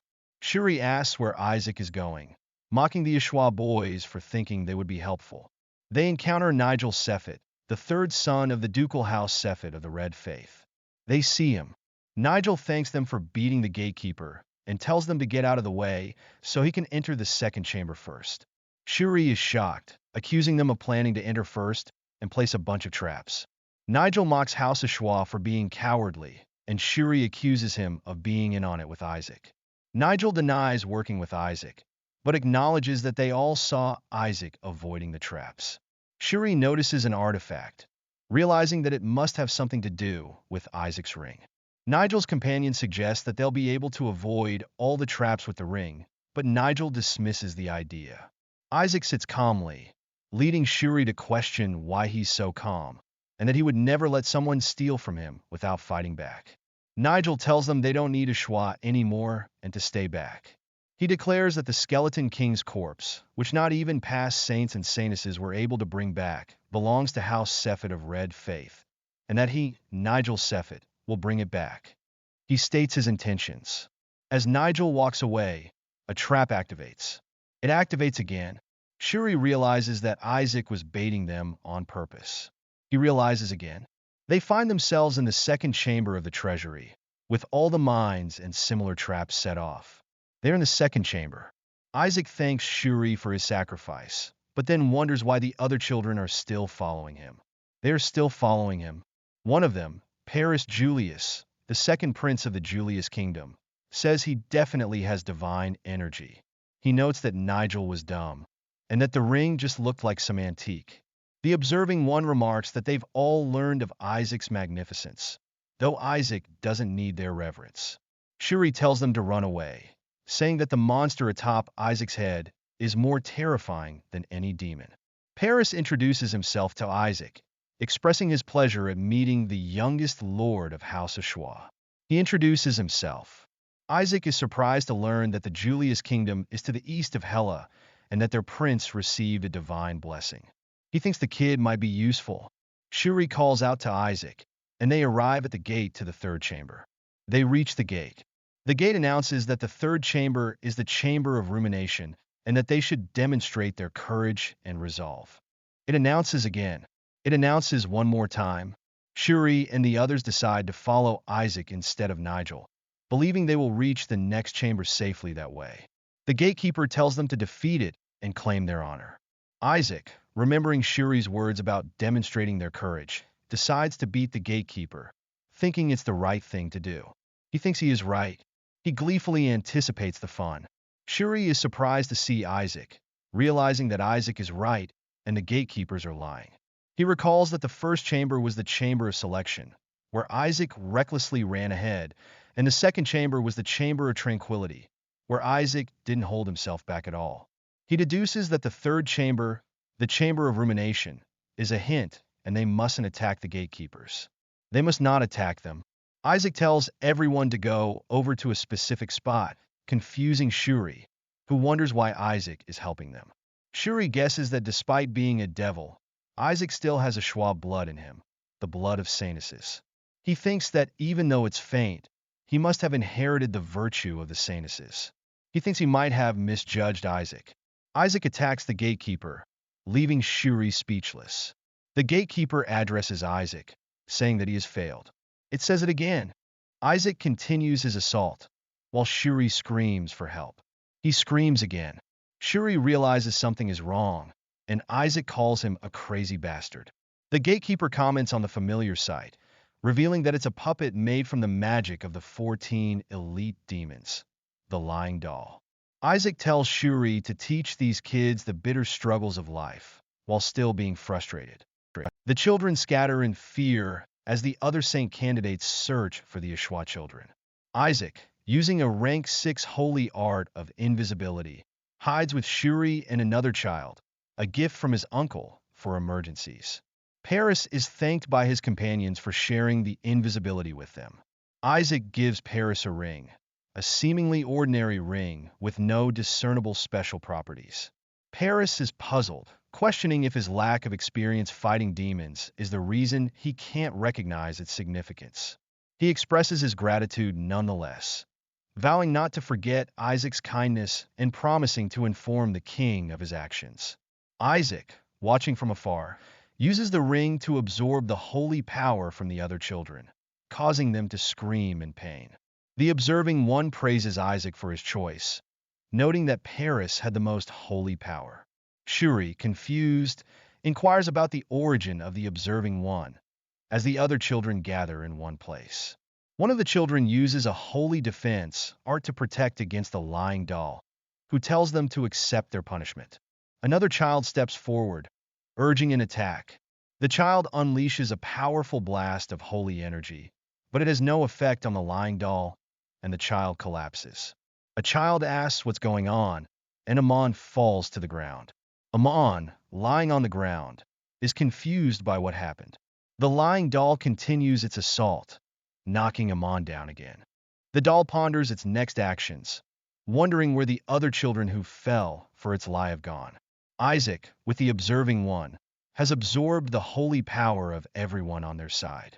They approach the lying doll and Amon, with Isaac telling Amon not to feel bad about being weak, as the lying doll stops attacking once its target is down. He explains that it's better for him to take their holy power and knock them out than for them to get hurt by the doll. Isaac is nearly finished absorbing the holy power, and a surge of energy erupts around him. The observing one is surprised, then hurt by the backlash. Kina Barrett, still hidden, spots Isaac and the observing one, recognizing Isaac Ashwa. Shuri is surprised and shocked at Kina's recognition of Isaac. Amon, despite knowing that Isaac is called a genius, is still shocked by his abilities. Kina unleashes a powerful holy spirit, surprising everyone with her ability to summon such a being at her age. Shuri is surprised by Kina's power. She wonders if Isaac led the other children into a trap like he did in the first chamber, but Isaac angrily denies the accusation. Amon defends Isaac, stating that he was only trying to help them with the trial and even showed them the right way. Isaac, however, suggests that Amon might be suffering from Stockholm Syndrome, having been swayed by their captor. Kina dismisses their gratitude. Amon confronts Kina and the others, questioning their right to criticize Isaac when they were hiding behind him and did nothing while others found the traps. They agree that Isaac is more of a saint candidate than they are. They decide to tell the adults that Isaac helped them and that Kina's group did nothing. Shuri tries to dissuade them, but they point out that they would be in trouble if it weren't for Isaac's group. The children are scared. They continue to move, heading towards the third chamber after completing the second. They are done with the second chamber. The last gatekeeper of the treasury congratulates them on completing the second chamber. It offers them a choice: take their treasure and finish the test, or face a trial to enter the third chamber. Kina tells them to answer carefully, but they are sure about the third chamber. The gatekeeper repeats the options, warning them that passing the trial will lead them to the third chamber's treasure, but failing will result in death. The children are terrified. Isaac, sensing immense mana from the gatekeeper's voice, believes it's a dragon. He confirms that failure will lead to death, but Amon and the others are determined to go to the third chamber, believing that obtaining the treasure will make them saints. The gatekeeper warns them again, but they understand the risks. They are ready to face the trial. The gatekeeper addresses those gathered to become saints, initiating the trial, which Shuri struggles with. Isaac, however, is excited, finding the trial to be simple. A statue stands before them, commanding them to worship God. The children are confused, seeing a statue of a cardinal, which tells them to show their respect to God, stating that only those who have shown their piety in front of the statue can go into the third chamber. Amon thinks it's simple, just needing to kneel and pray in front of the statue, but Isaac is immediately suspicious. Isaac is suspicious about having to kneel before the statue of the person who messed with him for years. Amon thinks it's just praying to the supreme God and proceeds to do so, kneeling before the statue. He proclaims his worship, and the statue praises him. Amon is allowed to pass, much to the excitement of the other children. Shuri, however, is shocked to see Isaac, who vehemently refuses to pray. They start moving towards the statue. Kina Barrett explains that praying is taught by the Holy See, instructing them to watch carefully. She demonstrates the proper way to worship the supreme God. Amon and another child decide to follow suit. The statue praises them, saying they are worthy of glory and honor. Amon is shocked by their actions, questioning if they are giving up and choosing death. He decides to do it as well, but hesitates. The statue questions Isaac's refusal to kneel, leading the other children to wonder if he has an issue with his faith. And Kina suggests that Isaac might be trying to get his saint candidate position taken away, knowing that it will all be recorded. He concludes that it's over for Isaac, regardless of his talent, if he has no faith.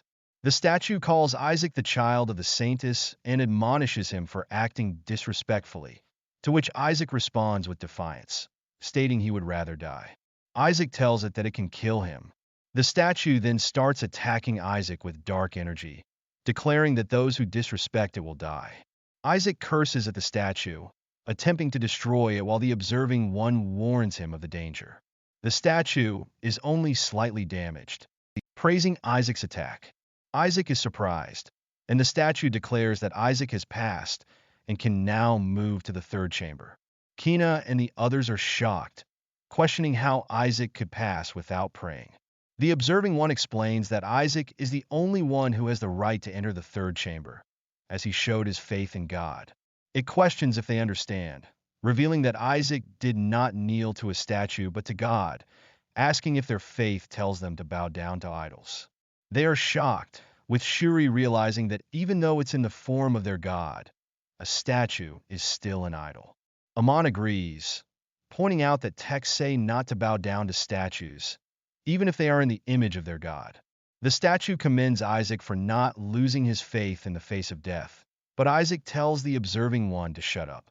Kina finds the situation unacceptable, arguing that Isaac is a baby who can't even speak properly, and there's no way to tell if he refused to kneel because of his faith. Isaac agrees, saying it's just anger, but Kina insists that if Isaac has that much faith, he should have a stigmata. Isaac is surprised to learn about stigmata, a scar that appears on the body due to holy powers.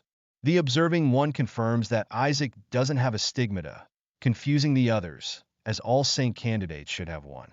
Kina states that among all the saint candidates, Isaac is the only one without a stigmata, which the statue finds perplexing. Kina explains that it's because Isaac is a baby and hasn't developed one yet, but the others are still confused.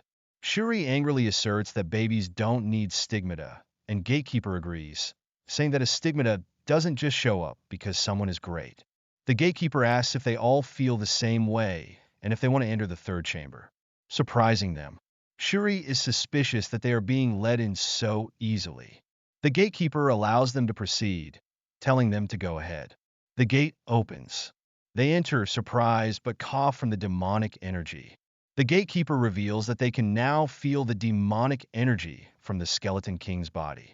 It states its intention to spare those who couldn't withstand the energy, but deems them out of place. Isaac, however, is excited, finally able to sense his body. He proclaims that his body is there.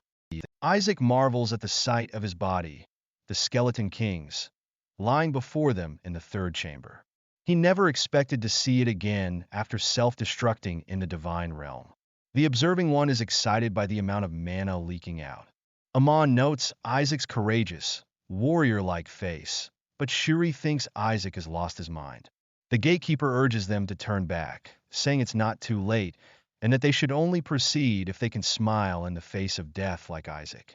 Otherwise, they can take a treasure from the second chamber. Shuri is terrified, wondering how they are supposed to break through the demonic energy. The other children agree, wanting to go back and choose an item from the second chamber, fearing they might die. Kina, however, declares that she doesn't need treasures from the second chamber, and they will all advance into the third chamber. He also requests that all traps in the third chamber be activated. Amon is shocked by Kina's rash decision. Kina reminds everyone that no past saint or saintess was able to bring back the Skeleton King's corpse, not even Melissa. She confidently states that Melissa would never let children die, and that he must be the countermeasure she prepared to prevent their deaths. She doesn't want others to think she took the easy way out, and asks for the third chamber to be set to its normal difficulty mode, believing that only then will they have surpassed the saintess. Isaac comments that Kina also has a few screws loose. The gatekeeper agrees to Kina's request, stating that it will make it easier to find the true saint among the candidates. Amon angrily blames Kina for dragging them into this, and they are forced to continue. The children scream as they move forward, surrounded by demonic energy. Isaac is excited, noting that it's almost like the demon realm, and the observing one points out the Skeleton King's sublime body. They finally reach the body, and Isaac remarks on how handsome it is, correcting himself to say his body. The observing one notes that he must have been absorbing power slowly inside the third chamber. Amon is shocked that all this demonic energy is coming from a single hand, but Isaac clarifies that it's from his thumb, not from his hand, and that only this fragment is real, the rest is a replica. And they continue their approach. A demon suddenly appears, causing the children to scream. Kina is reminded that he asked to undo all the safety measures in the third chamber. The demon, one of the 14 elite demons and the Skeleton King's most trusted subordinates, trained by him personally, attacks them. It was captured by the papal house, and now it wonders who dares to covet the king's body. Shuri blames Kina for their predicament. Kina tells everyone to trust him, as he will make sure they all leave with the treasure. He reveals that he has studied and prepared a holy art to deal with the demon, believing the treasure is hers. Kina grins, then commands the demon to kneel. The light of the papal house shines on the demon, forcing it to obey. Kina is pleased with her success, now only needing the Skeleton King's body. He approaches the demon, questioning if it is the one who covets the king's body. Outside the treasury, the adults are concerned about what's happening inside, having lost contact with the demon familiar. They realize that the demon in the third chamber was unsealed. Shocking Rely. Count Simon speculates that the third chamber might house one of the 14 elite demons, and Rely confirms that an elite demon is present, putting everyone in danger. The elders in the monitoring chamber have gone missing after turning off the traps, endangering the children. They decide they must stop the ritual and get the children out immediately, as there's no way they can handle the demon. The gate's light intensifies, confusing the adults outside. They wonder if the treasury is opening, and are further perplexed by the intense light. They are told to step away from the entrance, as demonic energy might leak out. Cardinal Barrett is unable to sense the demon's aura, leading them to believe that the children defeated the elite demon. They speculate that one of the children must have done it, possibly Kina, who is praised for her accomplishment. Cardinal Barrett is congratulated, as Kina was the most favored saint candidate, and he smiles, acknowledging Kina's hard work. Goel is also pleased, seeing this as an opportunity for the papal house to gain more power over Ashwa. Rely is disgusted by their arrogance. The children emerge from the treasury, much to everyone's relief. Rely is relieved to see Isaac and Shuri safe. Isaac and the observing one walk out. The children emerge from the treasury, seemingly unharmed. Rely notes that they are hurt, but have no serious injuries. They wonder where the children who went into the third chamber are, and Rely remains silent. The last of the children finally come out. Amon and Shuri are called out too, with Goel rushing to Shuri's side. He embraces his son, relieved. Goel asks if Shuri is all right and not hurt. Rely is focused on Isaac. They are questioned about Isaac's whereabouts, and Cardinal calls out to Kina. He asks Kina what he's holding, and Kina is hesitant to answer where the Skeleton King's body is. Goel is shocked by the revelation, and a commotion ensues as they realize what Kina is referring to. A guard points out a wolf, which is carrying Isaac. Rely stops the others from approaching, recognizing the wolf with Isaac. He chases after the wolf, with Ashley following, calling it the young holy dragon. They recognize it as the young dragon that guards the treasury, realizing that its current form is that of a wolf, but its energy indicates it's a holy dragon. Rely notes that the matriarch had a good relationship with the dragon and invited it into the treasury, making its presence unusual. He also hears a strange slurping sound, which is coming from Isaac as he sucks on the Skeleton King's thumb. Rely realizes that Isaac is sucking on the Skeleton King's body, shocking everyone. They demand that he spit it out, and Kina is horrified. Cardinal asks if Kina gave the Skeleton King's body to Isaac, which Cardinal finds to be a poor plan. Rely defends the decision, saying that letting the host save face is a virtue a saint must have, but he is dismissed. The wolf proclaims that Isaac brought out the Skeleton King's body. Cardinal is shocked, as Kina remembers what she has seen. The demon, still under Kina's control, attacks him, unaffected by the golden holy arts. It calls them filthy trash, and advances towards the children. The demon orders them to die, and Kina screams in terror. A defense barrier is erected, surprising Kina. They realize it's a blue holy art, cast by Isaac, shocking everyone. The demon curses Isaac and continues its attack. Isaac curses back at the demon, telling it that it doesn't recognize its master. The demon is destroyed. They wonder if Isaac really brought the wolf, as a dragon wouldn't lie, and realize that Kina did nothing. Rely admits that the dragon was too dangerous, and that the 14 elite demons are too much for children, questioning why their seal was broken. The wolf reveals that Kina asked it to break the seal, surprising him. Amon confirms that Kina activated all the traps in the third chamber and forced them to go in, almost causing their deaths. They question how a child of the papal house could do such a thing, realizing that things could have been worse if Isaac hadn't taken care of the demons. Cardinal is furious, believing that Isaac beat Kina. But others find it amazing that a boy who can't even be a saint is so strong, speculating that Ashwa has been planning on rebuilding. Isaac is urged to spit out the bone, but he continues to suck on it, finding the mana delicious. Goel tries to take the bone away, but Isaac is too strong. Isaac continues to absorb the mana.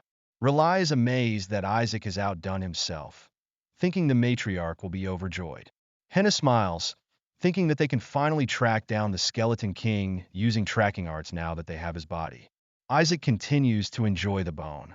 They try to take it away, but Isaac holds on tight. Isaac runs away with the wolf telling everyone to never see each other again. The scene transitions to a room where Henna is searching Isaac's poop for something, but she can't find it. Isaac watches as they struggle to remove the bone from his mouth. He is more concerned about what happened inside the treasury. He recalls the demon attacking him, unable to recognize its master, and Isaac absorbing its mana. The demon recognized the mana and realized it was its master. It expressed its joy, believing its world would end when its master passed away, but always knew he would return to life. It swore to serve its master, but Isaac tells it to shut up as he vanishes, as he had many questions to ask. The observing one mentions that the papal house captured the demon. Isaac decides to look into it later, then notices that he is still holding the bone in his stomach. As he was offered a milk bottle, Rely urges Isaac to poop, offering him laxatives, An elder warns that they might all be executed if the matriarch finds out, even suggesting that she might cut open Isaac's stomach, though Rely doubts she would go that far with a grandchild, despite having done it to her son before. The observing one reminds them that Melissa is away on a pilgrimage with the patriarch. Isaac sees this as an opportunity to finish absorbing the mana and escape before she gets back. Goel suddenly appears, telling Rely to come with him, as the matriarch is calling for him. Isaac is shocked, wondering if Melissa has already arrived, as she's never returned so fast from a pilgrimage. He's terrified, wondering if it's because of him. He realizes that it's too dangerous, as he hasn't absorbed all the mana yet, and fears that Melissa will cut his stomach open. He panics. Goel brings in a chest full of gifts for Isaac, surprising everyone. Rely teases Goel, who informs him that they just received a voice message from Melissa, saying she's on her way back. Isaac is shocked to hear this. A messenger from the papal house arrives with a tribute, but the elders are displeased, suggesting to sell it as stolen goods. The messenger explains that His Majesty the Emperor is showing a lot of interest in this incident, and that the tribute is an apology and a sign of gratitude. The messenger believes their gift doesn't match House Ashua's tastes, but he's sure it will change their minds. He presents a medal from the Pope, claiming it will be of great help to Isaac. The elders are shocked to see the Triple Crown, a medal engraved with the Pope's emblem. Isaac and the observing one are unimpressed. The messenger explains that it's a medal for Isaac from the Pope, shocking everyone. Rely is asked to accept it on Isaac's behalf, but Isaac demands that it be given to him directly. The messenger confirms that he was ordered to hand it to Rely, not Isaac. Rely smirks, and an elder is outraged, questioning how they dare give Isaac's medal to a family member and if they are in their right mind. He explains that giving a medal to the family means that the recipient is deceased, shocking Isaac. The messenger tries to clarify the Pope's intentions, saying he simply wanted it handed to a family member since Isaac is so young. But this doesn't explain the ribbon. They realize that the papal house might not know that the sunflower is for honoring fallen soldiers, meant to be put in the coffin, and Isaac is horrified. An elder angrily accuses them of mocking the curse of Ashua, and Goel tries to calm him down, reminding him not to speak recklessly as a representative of House Ashua, as it might antagonize the papal house. He warns that escalating the situation will bring trouble to the family. Goel never knew it was possible to make them know their place by giving such a hateful gift, suspecting it to be the cardinal's handiwork, even though he's from his maternal family. He thinks that Rely won't be able to run wild now, which pleases him. Goel tells Rely to accept the gift and show gratitude, but Isaac is defiant.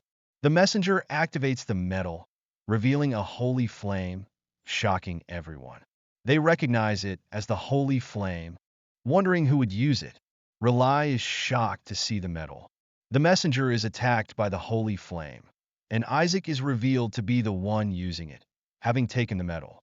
A wave of shock ripples through the room as Isaac stands, wreathed in blue holy fire. The messenger, still clad in his white and gold robes, is furious. He demands to know the meaning of this display, reminding everyone that the medal was a personal gift from the Pope. He directs his accusing question at Rely. Do you intend to rebel against him? The elders step forward defensively. They scoff at the messenger's accusation, pointing out that Isaac is just a child, too young to even understand the significance of the medal, and suggest that the messenger action were on purpose. Henna, her face contorted with anger, cries out that it all happened to a kid. An elder then interjects, questioning why they are targeting a child. The messenger, now flustered, attempts to retract his earlier statements. Suddenly, Rely enters. He claims the incident occurred before Isaac could formally accept the medal, and therefore, they should pretend it was never received. Before Rely seizes the opportunity, holding up the charred remains of the medal, he suggests they should, in fact, accept the Pope's gift, even though it was melted by a mere baby's flames. A collective gasp fills the room. Henna exclaims in disbelief, while the messenger nervously questions if the medal truly melted. Realizing his blunder, the messenger tries to regain control. He clears his throat and insists he must have mistakenly brought the wrong item. demanding the medal be returned to him. Suddenly, he's engulfed in a searing blue fire. An elder, a smirk playing on his lips, mocks the messenger, commenting on how much Isaac enjoys playing. As Isachi thinks of burning the elder to a crisp, the messenger struggles against the flames. He curses, calling him "Curse you, Joshua." The elder then instructs those present to get rid of the heinous metal, expressing his relief at the situation. He adds that the matriarch should have seen the messenger's face. Turning his attention to Rely, the elder praises him, claiming it was Rely's brilliant idea to use the holy flames. Rely, clearly bewildered, looks at the elder in confusion. The elder, however, insists, pressing Rely about casting holy fire on the child. Rely deflects, subtly suggesting the elders themselves were responsible. A wave of confusion washes over the elders. One of them suddenly remembers Rely casting holy spells upon entering the relic storage. Rely defends himself, clarifying that he only used invisibility magic. Hina, at that moment, speaks for the first time. She announces that the young Isaac had been using quick strides, a high-level holy spell. The revelation sends another wave of shock through the assembled group. The discussion shifts to the legendary secret scripture, a treasure that allows the user to instantly learn and cast any spell contained within its pages. Isaac, meanwhile, mentally congratulates himself for bringing the book from storage. He acknowledges that the holy spells are weaker than the flame magic he wielded as the Skeleton King, but still finds them quite useful. An elder wonders aloud if Isaac's mother had used divine spells, but another elder quickly refutes this, stating that she wasn't a fire-type user at all. In fact, she was the complete opposite. He continues, emphasizing the sheer impossibility of Isaac's feats, comparing it to someone writing poetry without ever learning to write. He points out that even the genius saintess, Melissa, learned to read before casting her first holy spell. Isaac, feeling increasingly uncomfortable, wonders what all the fuss is about. Ashley then bursts in, interrupting the heated discussion. She exclaims that the truly surprising thing isn't Isaac's spell casting, but his ability to obliterate the Pope's blessing. The elders immediately agree with her assessment. One of them demands the medal, intending to examine it himself. However, a frantic search reveals that it's missing. Goel, with a smug look, admits he threw it away, claiming he was simply following the elder's earlier command to get rid of the heinous metal. The elder orders others to find it. He reflects on the gravity of the situation. The Pope's medal, supposedly crafted from unmeltable metals, had been reduced to slag. He knows this information must never reach the heads of House Joshua, and reminds himself that accusations without evidence are meaningless. The scene transitions to a location west of the Joshua dukedom, a few days later. Eli, Rely's father, stands near a lake, manipulating the water with his sword. He commands his men to maintain their focus, as the mansion is nearby.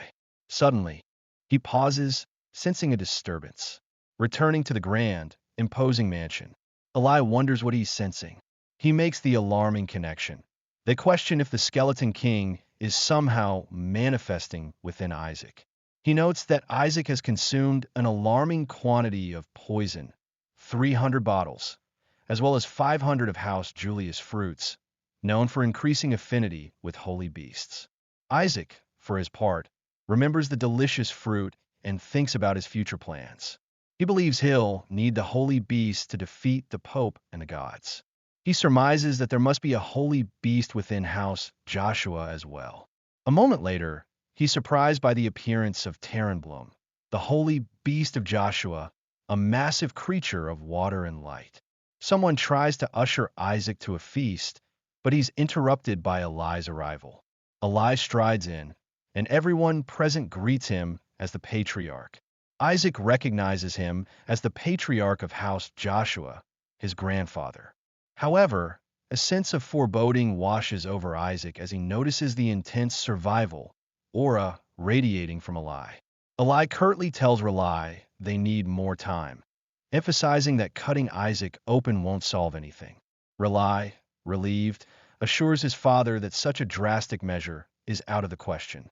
Eli glances at Isaac, then, with chilling finality, orders Rely to send the child to the flames.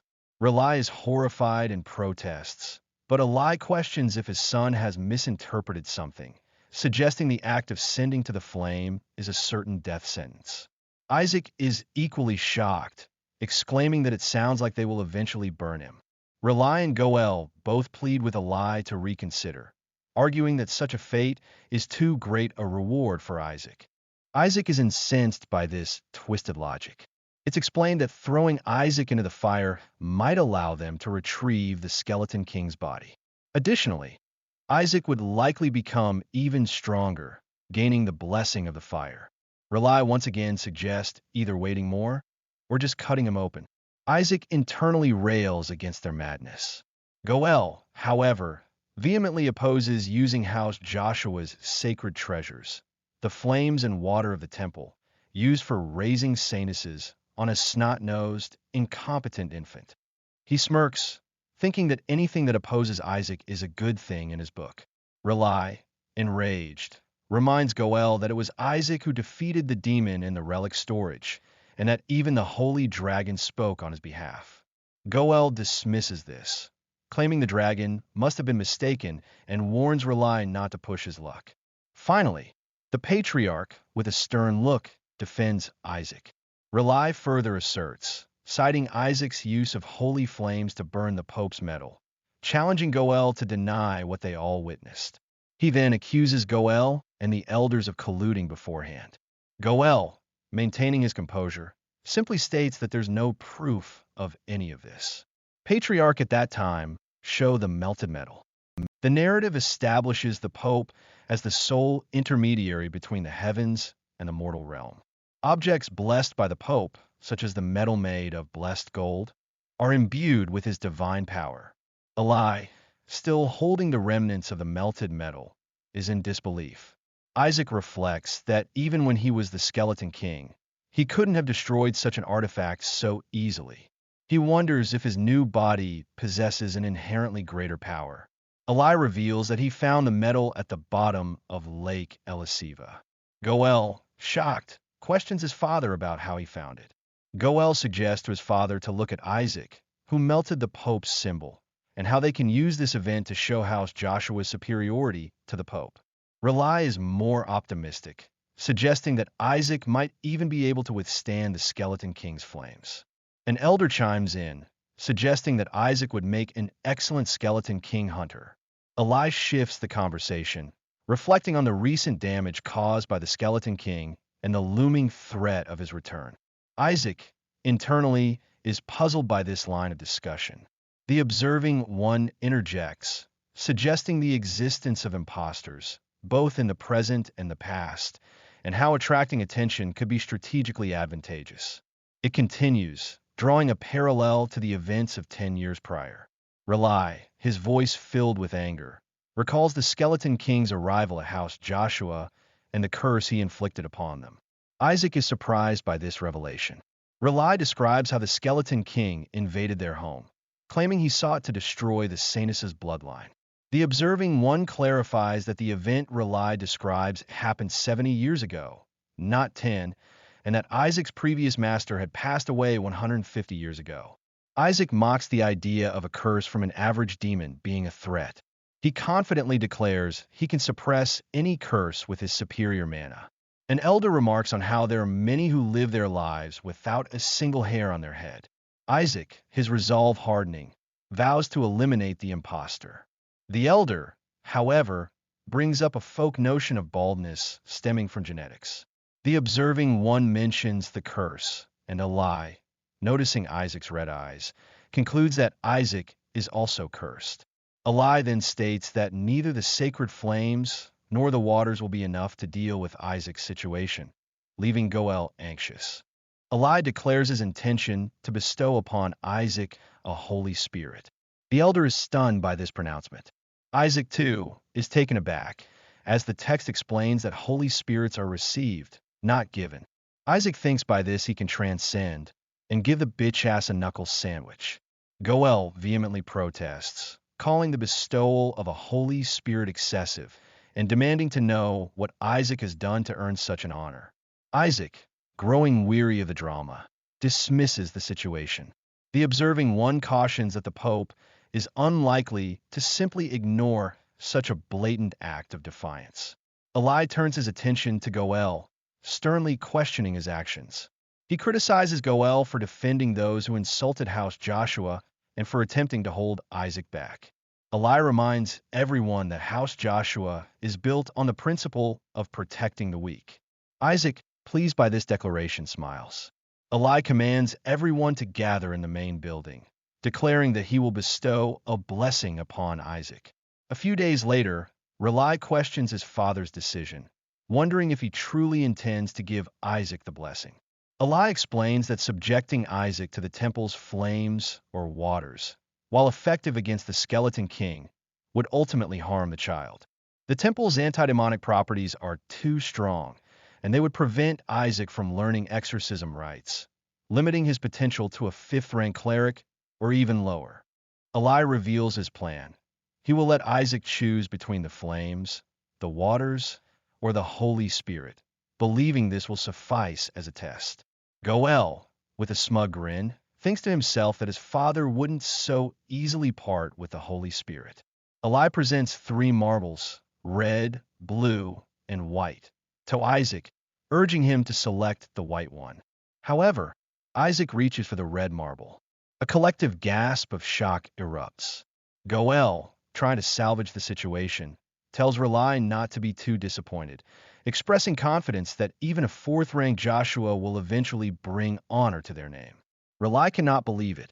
The red marble suddenly bursts into intense flames. A majestic Holy Spirit emerges, radiating power. Eli, recognizing the being, exclaims in disbelief. The elder is confused, and Goel, furious, confronts his father, demanding to know why a Holy Spirit was concealed within the red marble. Eli calmly states that he never specified there was only one Holy Spirit. He elaborates on the foundational principle of House Joshua, its connection to water, and the significance of Isaac's ability to create flames hot enough to melt the Pope's gold. He admits to setting a trap within the test, but Isaac, by choosing the red marble, had chosen correctly. The Holy Spirit, now fully manifested, is enraged. It calls out Eli by name, accusing him of being insane and questioning why a being of royal rank has been summoned to the human realm. The spirit's fury intensifies, its flames growing hotter. An elder urgently calls for someone to cast a defensive spell. Goel, panicked, accuses his father of intending to burn down their entire territory. Eli calmly deflects the blame, pointing out that it wasn't him, but Isaac who triggered the events. With a sinister smile, Eli refers to Isaac as a brat. Isaac, a sense of dread creeping over him, thinks that this place might indeed become his grave. The Holy Spirit, a woman engulfed in flames, attacks. Isaac, confused, questions how a royal rank spirit appeared when he only injected a little holy power, intending to summon a medium rank spirit, and wonders what he's made of. He then wonders what he would have summoned with more effort. The observing one identifies the flames as antidemonic, flames that convert mana to holy power. The observing one comments that this will be of great help to Isaac. Observing one questions how to make Isaac submit, attacking again, causing those present to scream. The observing one notes that royal rank spirits are connected to the heavens, and Isaac can't get too close to the gods yet. It continues, suggesting all spirits are close to the gods, and urges Eli to send them back. An elder states that it's a crazy spirit even the gods gave up on. Eli says that if he had to worry about his hair color, he'd cut ties with the gods too, referencing a saying about not trusting those with dark hair. The Holy Spirit tells the humans to be silent. She questions Eli's action. Eli insists he wasn't the one who called her, pointing to Isaac. The spirit, enraged, accuses Eli of sacrificing a child to summon her. Eli denies it, finding it excessive even if his house is falling apart. Isaac laughs, finding the Holy Spirit, capable and hostile towards the gods, useful as a filter for his mana. The spirit, declaring she'll see for herself, attacks Isaac, stating that if he summoned her through the subordination ritual, he'll survive. Isaac is struck by the attack. The spirit decides a peaceful ending is better, and Isaac, emerged from the flames, continues to laugh. The spirit asks if Isaac is convinced, identifying him as the one who called her. Eli offers the spirit a choice: contract with Isaac or refuse and receive punishment. The spirit scoffs at the idea of a spirit of her rank caring about punishment. She decides that since she's already there, it's better to burn down House Joshua and regain her freedom. She threatens to burn their lands, calling Isaac names. Isaac grabs the spirit, as the elders exclaiming that she shouldn't be swallowed. The spirit warns him not to swallow this time, questioning how they're taking care of Isaac, given his marble-eating habits. She threatens them, promising to pay them back. Isaac identifies the spirit's departure as teleportation. The spirit bids them farewell. The observing one is amused. The spirit, attempting to teleport, finds herself unable to, realizing Isaac is dark mana and that he swallowed the Skeleton King's thumb. Eli questions what they're feeding Isaac. The Holy Spirit is losing strength, explains that Holy Spirits are the purest beings in the Holy faction, personifications of holy energy and weak to dark mana. She orders them to stop Isaac, but finds the situation unfortunate. She criticizes their reaction to the Skeleton King, yet they're pulling this kind of trick. Eli offers the spirit a chance to stay with Isaac and purify the Skeleton King's dark mana before sending her back. The Holy Spirit angry, feel free to stay. She expresses her frustration with the Sanus's bloodline. She decides to use Isaac to destroy the gods. Isaac, affected by the dark mana, Eli tells the spirit to stay 4 days and leave the child. Eli orders the East Castle gates opened and the child and spirit taken there, with no one allowed to enter until the purification is complete. Rely and Goel protest, but Eli silences them, refusing to hear it. Isaac swallows the spirit. Isaac realizes the East Castle is next to the annex where the mana cores are. The scene shifts to the East Castle of House Joshua. An explosion occurs. The people outside identify it as Lord Isaac, the Skeleton King's mana, and realize the Patriarch has given up. They speculate that the next in line will be Sir Goel or the Pope's bloodline. They confirm that Lord Isaac has been cursed and is no longer in contention. They wonder if Lord Isaac is really cursed. One recounts a story of a servant who went to check on Isaac and ran out terrified, claiming he had the form of a balding old man, not a skinless monster or a skeleton. They realize he's been with a Holy Spirit for 10 years. The scene opens in the east wing of Joshua Manor, where another explosion rocks the building. Ashley, startled, cries out in alarm. She, seemingly unfazed, calmly arrives, announcing his presence. Ashley rushes to him, expressing relief and concern for his well-being. Isaac, sitting comfortably and sucking on a lollipop, appears unconcerned. Ashley questions how Isaac can remain so small, despite the influence of the Skeleton King's curse. Isaac dismisses her worries, claiming he's choosing to stay small. He explains that babies absorb power more efficiently than anyone else, but there's a limit to how much power they can attain while still in their infant state. The Holy Spirit, Shalak, complains of body aches. Ashley solicitously asks if Shalak slept well. Shalak curses, irritably stating it's been busy purifying the damn baby, no matter what. She claims he was on the verge of completing the purification the previous day. Shalak, enraged, accuses Isaac of absorbing more mana. She questions how. The observing one explains that Isaac has been absorbing mana from mana cores every night for the past 10 years. Isaac smugly adds that there's an unexpectedly large amount of mana stored under the annex. The observing one praises Isaac's efficiency, noting that it was expected to take 40 years, yet Isaac accomplished it in 10. Shalak complains of a headache, having finally finished collecting the mana.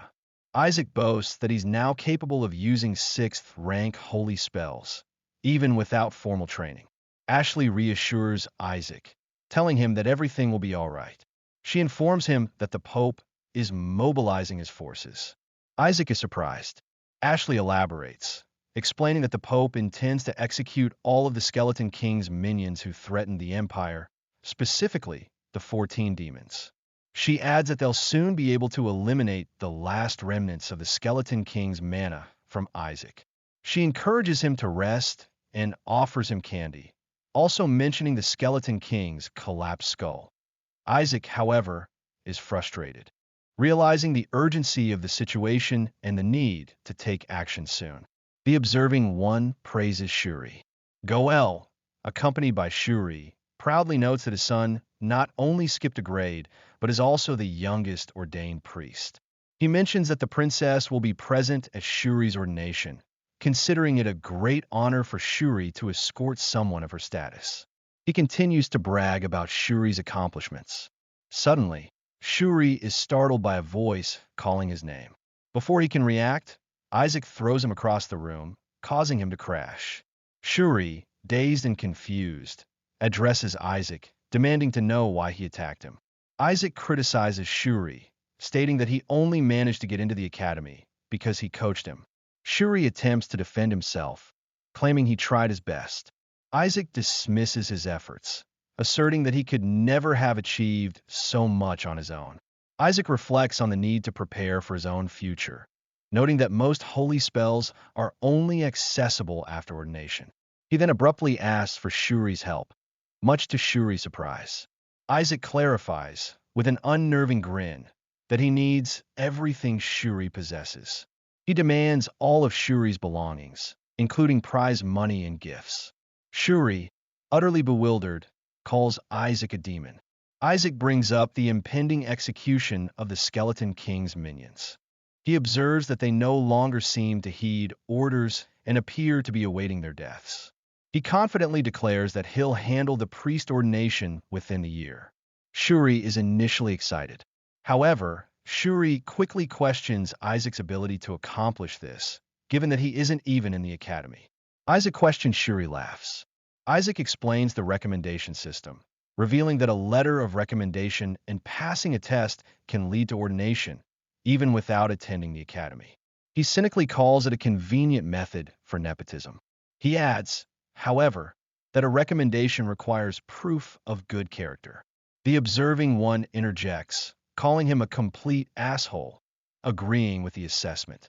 Shuri elaborates, explaining that recommendations are heavily influenced by social standing.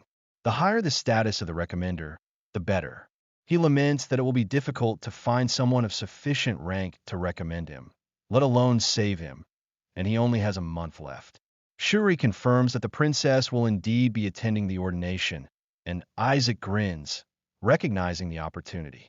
He notes that a princess holds a very lofty position in society. The scene shifts to the Joshua Manor training grounds. Eli firmly states that Isaac will not be going to the capital. Servants explain that this year is different, and Isaac needs to attend the Foundation Festival, where all the saint candidates are being ordained. Eli is surprised. They point out that while other candidates have been making names for themselves, Isaac hasn't shown himself publicly in the past 10 years, aside from the incident in the relic storage. They express their excitement at seeing Isaac again, as he's been in the East Wing, like the Saintesses. He clarifies that this particular ordination coincides with the princess's birthday, and therefore, the Pope himself will be present. Eli is taken aback by the Pope's involvement. He further explains that the Pope will be personally bestowing hero titles upon the newly ordained. Receiving such a title significantly multiplies one's strength, offering a substantial benefit. Goel objects, arguing that Isaac is not yet old enough for ordination. He counters that age is irrelevant in the face of talent. The two servants looked worried. Eli tells them to do as they wish, but emphasizes that they must take full responsibility for their words. Isaac is shown, calmly eating a lollipop, preparing for the future. Flames erupted violently from a wing of the Joshua Manor, sending thick black smoke billowing into the sky. From a distance, obscured by trees, a man dressed in ornate robes watched the spectacle unfold. This observer, a professor dispatched by the higher-ups, noted grimly that Isaac was indeed present amidst the chaos. He marveled inwardly at the reports. The child had somehow summoned and contracted a royal rank spirit through an exorcism, a feat that taxed even the Pope. He recognized the spirit instantly. Shalak, the infamous black-haired fire spirit, whose terrible temper allegedly barred its path to becoming Spirit King. A devious plan formed in the professor's mind. Knowing the Pope and his family coveted powerful spirits, capturing Shalak and presenting it as a gift would undoubtedly earn him significant favor. He reviewed his preparations. He possessed several specialized items, including one capable of neutralizing divine mana. His strategy was simple: suppress Isaac's inherent divine power, allowing the potent dark mana absorbed from the Skeleton King's relic to surge uncontrollably. In the ensuing pandemonium, depicted by a mental image of a wailing Isaac, he would simply spirit Shalak away. Soon after, a servant guided the professor and the two educators from the academy to Isaac's room. The educators expressed their eagerness, relieved to finally meet the elusive little Lord Isaac. As they entered, the female educator spotted Isaac in his crib, remarking how he hadn't seemed to age a day in 10 years. Isaac's crimson eyes snapped open. He turned towards the visitors, beaming with cherubic innocence and cooing a welcome, internally greeting the fools who would provide his recommendation. The sheer force of his apparent cuteness struck the educators like a physical blow. They clutched their hearts, utterly charmed. The professor, however, saw through the act, recognizing the little fox's attempt to manipulate them. It was time, he decided, to unleash the beast within the baby. He approached Isaac, reaching down and picking the child up, intending to activate his divine mana suppressor and trigger the chaotic dark energy. He channeled his power, waiting for the explosion, but nothing happened. Isaac merely blinked up at him, making an innocent sound. The professor frowned, bewildered. Why wasn't it working? He was certain he'd released enough holy mana to clash with the dark mana and cause it to go berserk. Suddenly, a tiny figure perched atop Isaac's head. Shalak spoke with intense irritation, demanding why Isaac was emitting divine mana instead of just killing the damned priest already. The professor startled, spotting the royal rank spirit right there. This was his chance. He subtly reached for the neutralizer hidden within his robes. Feigning concern, he wiped Isaac's brow, remarking that the child must be sweating from the heat. Isaac, however, caught a faint, suspicious scent emanating from the professor's hand. The baby's eyes narrowed. "Look at this little bastard," Isaac thought, instantly understanding the professor's ploy. Simultaneously, Shalak let out a pained gasp. The professor flinched, surprised by the spirit's reaction. Dark, violent energy suddenly pulsed around Shalak, who let out an agonized scream. The educators panicked, mistaking the display for the Skeleton King's mana running wild and warning the professor of the danger. The professor grinned. This was perfect. Now, he just needed to capture the seemingly crazed spirit amidst the confusion. He crushed the neutralizing item in his hand and gathered energy, unleashing a powerful attack called Agonizing Cleaver directly at the tormented spirit. The blast struck Shalak dead on, engulfing the spirit in searing flames as it shrieked in agony. From his vantage point, Isaac watched the scene with a smug grin, mentally asking the professor if he really thought it would be that easy. Just then, the doors burst open, and Rely and Ashley rushed in, alerted by the commotion and flames, calling out Isaac's name in alarm. Isaac, however, was holding a glowing red gem, noting with satisfaction that they now had a sufficient audience. This performance should do nicely, he mused. Closing his eyes, he began to concentrate. The swirling vortex of dark mana engulfing Shalak and licking at the terrified professor began to calm, flowing steadily towards Isaac in his crib. The educators stared, dumbfounded, realizing Lord Isaac was somehow absorbing the frenzied mana, single-handedly quelling the dangerous outburst. With a final intake, the chaotic energy vanished. Isaac opened his eyes, declaring the mana handled. He then snapped his tiny fingers, commanding Shalak to stop its display as well.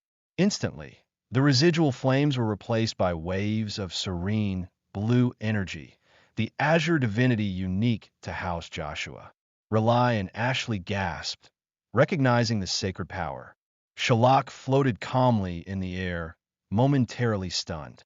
The educators praised Isaac effusively, amazed that he had not only controlled the Skeleton King's dark mana, but had also calmed the Berserk spirit using the legendary Azure Divinity.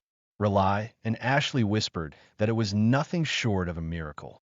Rely, tears welling in his eyes, beamed at Isaac, overcome with pride that his young charge had finally spoken, manifesting the divinity. He declared how proud he was. Isaac resisted the urge to facepalm. That was Relay's takeaway from this whole mess. Seriously? Oblivious, Rely and the educators cheered, tossing the baby gleefully into the air. On the floor, the professor groaned, utterly defeated and confused about what had just transpired. Task failed successfully, he supposed. Before he could recover, Shalak floated before him, radiating ominous power. The spirit addressed the little servant of the Church of Gold, demanding answers and asking who was behind the attack. The professor frantically denied everything, insisting he was merely visiting Lord Isaac. Shalak scoffed, pointing out his fire-resistant attire as damning evidence. With cold authority, Shalak declared that effective immediately, all fire spirits would sever contact with any priest associated with the Pope, adding with malicious satisfaction that this was purely out of spite. The professor begged Shalak to reconsider, protesting that spirits couldn't possibly cut ties with priests contracted to God, especially papal ones.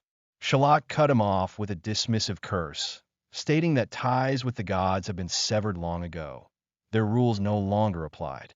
Isaac grinned from Relay's arms. Shalak contemptuously ordered the professor to get out. As the disgraced professor scrambled away, Shalak turned to Isaac, acknowledging that Isaac had saved the spirit using divine mana and tamed the dark energy. Therefore, Shalak stated, while their purification contract was void, the spirit would remain by Isaac's side to repay the debt. Isaac inwardly rolled his eyes at the typical code of honor compelling such beings. The female educator, thrilled by the demonstration, announced their immediate return to the Sanctus Seds to report these miraculous events. She enthusiastically declared that a child prodigy like Isaac absolutely must be ordained. Isaac responded with a wide, almost manic grin, silently thanking them for the recommendation he had just so expertly secured. Within Eliashua's study, Relai stood attentively before the patriarch, who was seated at his imposing desk. Eli examined a recently arrived letter, announcing that the Sanctus Seds had officially approved Isaac's ordination. Furthermore, they expected the boy to attend the upcoming ceremony. Relai expressed surprise at the rapid approval, wondering aloud if Isaac's actions in saving the Joshua household members and the academy educators had expedited the process. Eli clarified that the recommendation wasn't primarily for saving people, but for the far more significant act of saving a royal rank spirit, Shalak. After such a display, Eli explained, no one could reasonably oppose the recommendation. Since ordination was functionally equivalent to graduating from the academy, Eli continued, he had administered a knowledge test to Isaac beforehand. With a hint of a smirk, Eli revealed the results. A perfect score on all 1,600 questions, displaying the marked paper as proof. Relay gasped, utterly stunned by the flawless result. Eli leaned back, expressing a measure of satisfaction.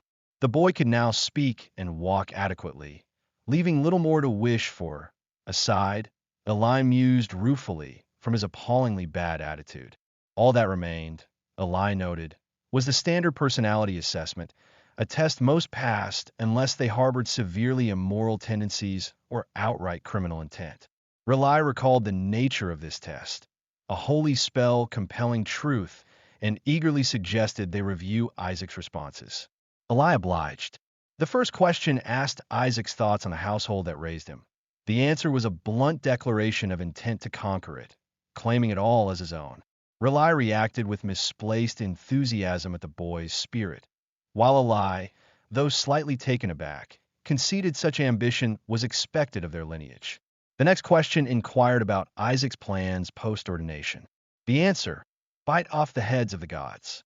Eli fell silent, processing the sheer audacity.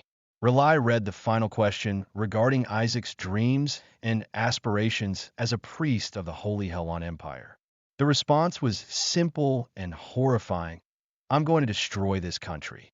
Rely stared at the paper, his face paling in utter shock and disbelief.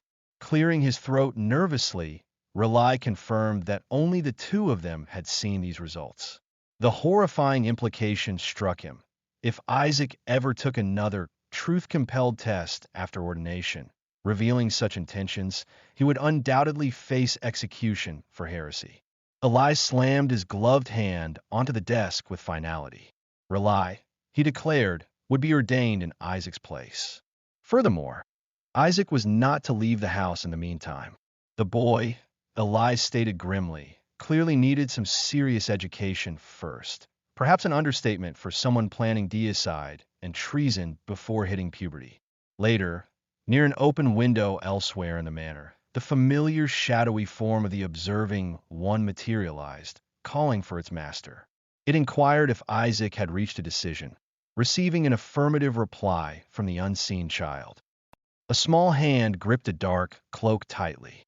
Then, Isaac, looking determined and hauling a ridiculously large sack over his shoulder, climbed onto the windowsill, announcing his intention to run away.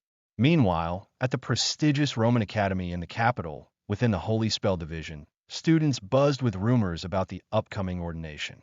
Word had spread about a 10-year-old prodigy receiving the honor. They marveled at the craziness of it, anticipating a memorable graduation ceremony. Among them, a red-haired student, Nizer Sepet, let out a derisive laugh. He openly mocked the idea, scoffing that a toddler who could barely walk was somehow being ordained. When challenged by another student, Nizer insisted Isaac hadn't grown in a decade, attributing it to the Skeleton King's curse and claiming growth was impossible, glancing towards Shuri for confirmation. Nizer and another student continued their mockery, dismissing the ordination as likely honorary. Shuri listened, quietly seething at the annoying bastard Nizer, who had been quiet for a while, but was now stirring up trouble again. Nizer pressed on, sneering that belonging to the Sanus' household evidently granted privileges even to unqualified brats, calling the situation unseemly. This provoked a sharp reaction from Shuri, who slammed his hand down in anger. Suddenly, a new voice cut through the tension, coolly asking Nizer if he considered the Sancta said some kind of joke. Kina Barrett stepped forward, reminding Nizer that the individual who accepted Isaac's recommendation was none other than Nizer's own father, Duke Leon Sepet. With a smug smile, Kina remarked on Nizer's apparent foolishness in publicly insulting his father. Nizer, enraged, demanded to know why Kina, not even an academy student, was present. Kina casually replied that an invitation had been extended. Kina had been asked to mentor the graduates and serve as a holy spell instructor, a revelation that shocked Nizer and his companion. Kina then turned attention to a nervous Shuri, expressing mock concern. Kina asserted that the cursed Isaac could never truly become a priest and advised Shuri that House Joshua needed to remain stable until Shuri eventually took over as patriarch. With condescending magnanimity, Kina offered Shuri a menial position within the House of the Pope should House Joshua fall into ruin, causing Shuri to break into a cold sweat. Shuri mentally reined in his anger, deciding now wasn't the time for confrontation. He curtly brushed past Kina, stating Kina's help wasn't needed and telling Kina to worry about personal affairs before walking away. Later, in the relative privacy of the dormitories, Shuri's composure shattered. A book slammed onto the floor. He raged against the perceived injustice, cursing the rat bastards and questioning why this misfortune befell him. He lamented that Isaac's escape meant his own family wouldn't even attend his ordination, cursing the timing of the unhelpful brat. In his frustration, Shuri slammed his fist down on his travel trunk, wishing aloud that Isaac would lose all his hair like the Skeleton King. From a newly formed, swirling dark portal atop the trunk. Isaac emerged, coolly asking what Shuri had just said. Shuri screamed, utterly terrified. Stuttering in fear, Shuri instinctively threatened Isaac, asking how the child had emerged from the portal and how he had even arrived there. Isaac, crossing his arms nonchalantly as he sat on the trunk, explained he'd come for the ordination and had run away because the patriarch and Relai were attempting to prevent him. Cutting the explanation short, he fixed his attention on Shuri. Isaac suddenly produced a surprisingly heavy-looking, ornate rattle, calling Shuri a wimp and demanding answers. Eyes glowing ominously beneath the blindfold, Isaac interrogated Shuri about accepting offers of menial positions from the Pope's house. Before Shuri could properly respond, Isaac exploded, shouting, "Shut up!" and violently attacking Shuri with the rattle, enraged that trash bastards dared to disrespect the Joshua name. As Shuri cried out, Isaac furiously proclaimed that House Joshua belonged to him, and therefore, only he was allowed to insult it and drive it to ruin, a declaration that left the battered Shuri completely baffled. Standing over his victim, Isaac warned Shuri to remember this moment, declaring that he would be the one to ultimately burn down House Joshua. Shuri could only lie there, silently praying for deliverance from this utter madman. Isaac then nonchalantly told Shuri to stop being a baby, get up, and lead the way. When a trembling Shuri asked where they were going, Isaac flashed a deeply unsettling grin, announcing his plan to go fuck up the people who had been messing with Shuri. Within the hallowed halls of the Roman Academy, students milled about, Shuri nervously among them. His presence, however, was overshadowed by the arrival of a much smaller figure. Two female students noticed Isaac being carried, one remarking on who might have brought such a little child, while the other commented on the striking prettiness of Isaac's platinum hair. Before anyone could guess further, Isaac, brandishing his ornate rattle like a weapon, leaped forward with a gleeful, almost manic energy. He loudly questioned who would dare trifle with a member of House Joshua. His declaration caught the attention of a red-haired girl seated nearby, Sepet, who turned with mild surprise. Shuri immediately tensed, recognizing Naki from the relic storage incident a decade prior. He had a bad feeling about her. He scrambled after Isaac, trying to intervene, his mind racing. He absolutely had to stop Isaac from causing a scene. Especially here, trouble could attract the attention of the Academy's Inquisition major, a fact noted with some academic interest but current personal terror. He also identified the girl specifically as Sepet, the sister of his tormentor, Nizer. Shuri lunged desperately, managing to grab only air as he shouted his intent to stop the child. Isaac, however, had already reached Naki's table, stopping abruptly before her. He addressed her simply as Redhead. Leaning intimidatingly close, rattle held ready, he demanded to know if she had been the one messing with Kim Shuri. Naki coolly denied bothering Shuri, calmly stating that her brother, Nizer, was the culprit. Isaac deliberately misinterpreted her denial, declaring with a sly grin that she admitted it then, completely ignoring her correction about Nizer. Behind him, Shuri could only facepalm at the blatant manipulation. Isaac paused, his expression shifting slightly as the observing one mentally noted a familiar energy emanating from the girl. Isaac silently agreed. It felt familiar indeed.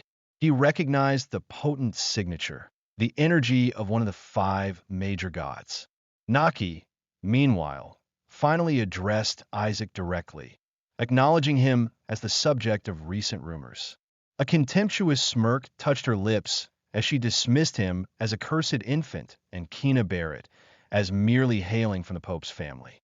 She confidently predicted that the Azures, House Joshua, would achieve nothing of consequence this year, just like before.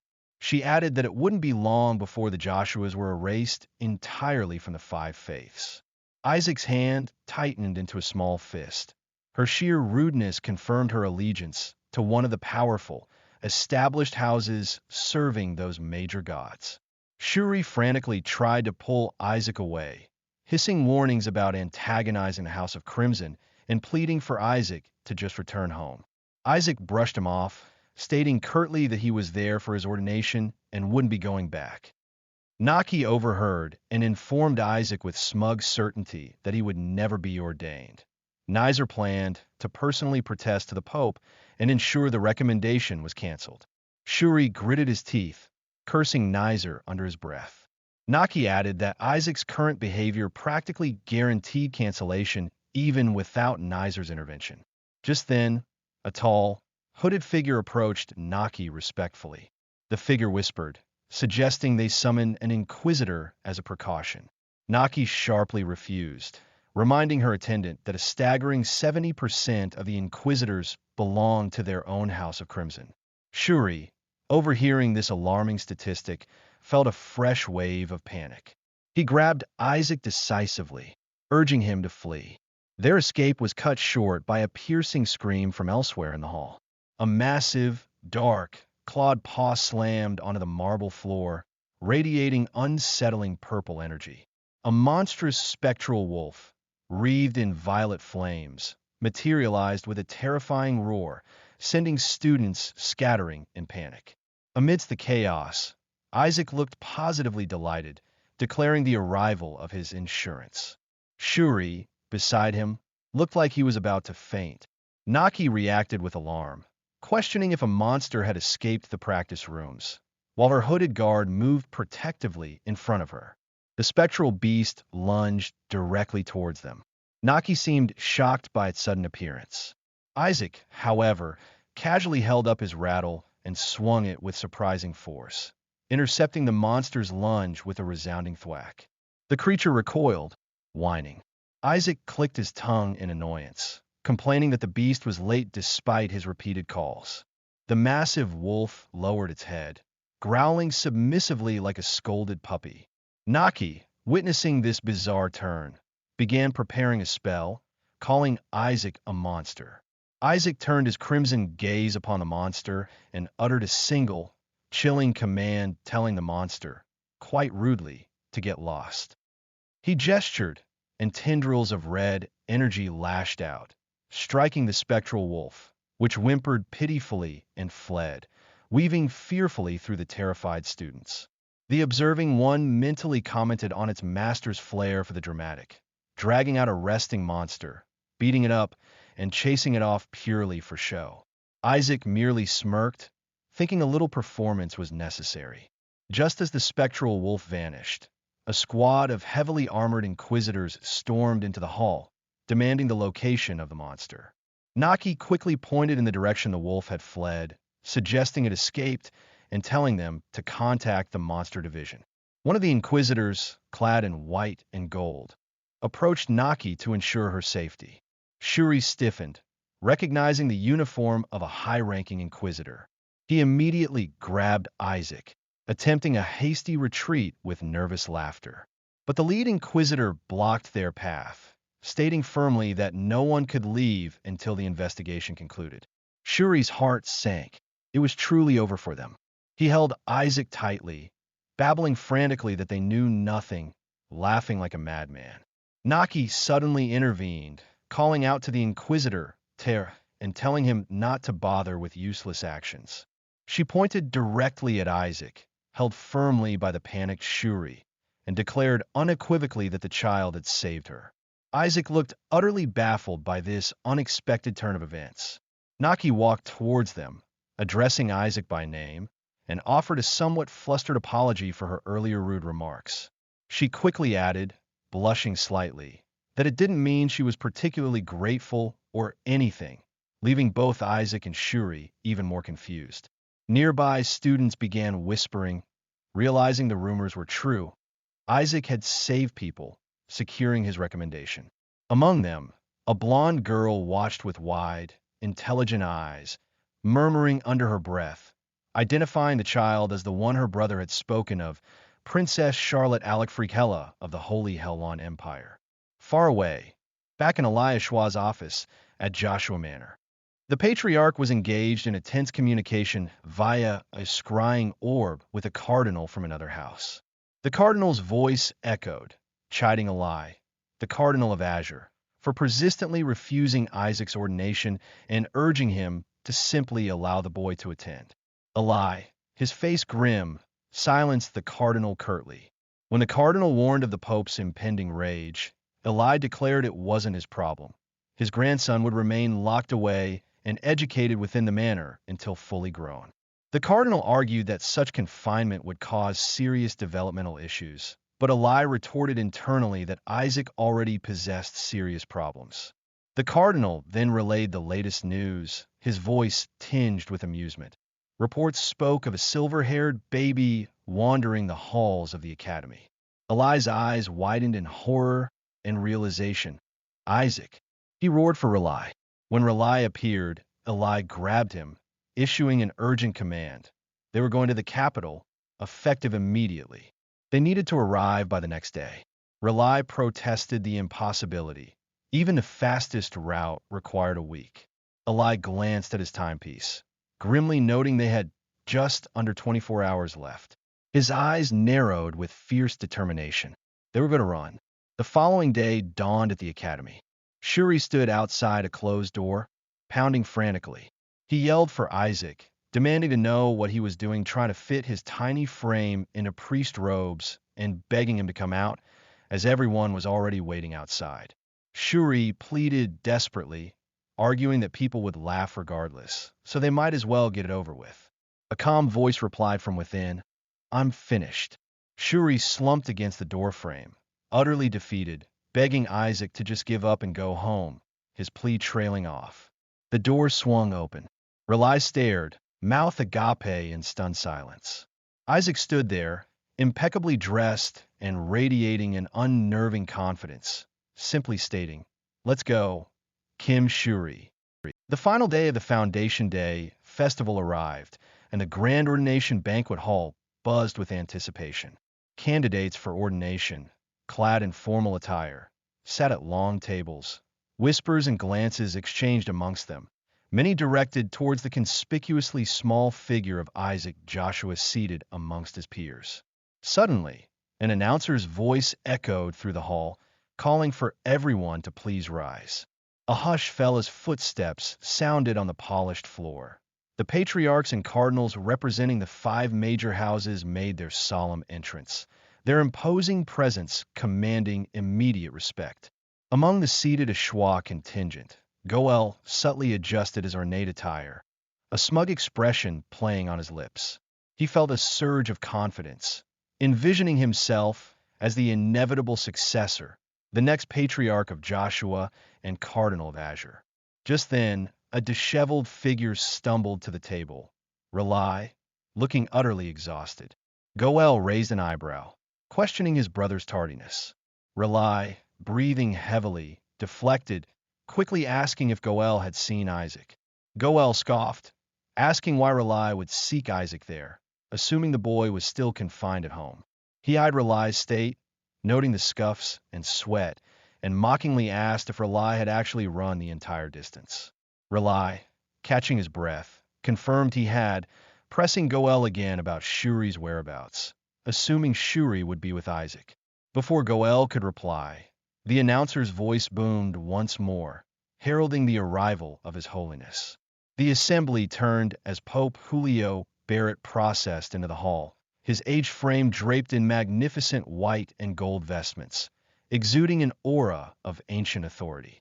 Everyone bowed deeply, murmuring pious blessings as he passed. The Pope ascended the dais, settling onto the ornate throne prepared for him. From a balcony overlooking the hall, Eliashua scanned the rows of candidates below, a thoughtful frown creasing his brow as he failed to spot Isaac among them. He relaxed slightly as the announcer declared the commencement of the ordination ceremony, instructing those called to step forward. Perhaps Isaac hadn't made it after all, Eli mused with a touch of relief. His relief shattered instantly as the announcer called the first name, Isaac Joshua. Eli stared, incredulous. He clicked his tongue in annoyance, wondering why they bothered calling someone who clearly wasn't present. Absentees should have been struck from the list. A clear voice responded, "Yes." Eli choked, sputtering wine from his glass in a rather unpatriarchal fashion.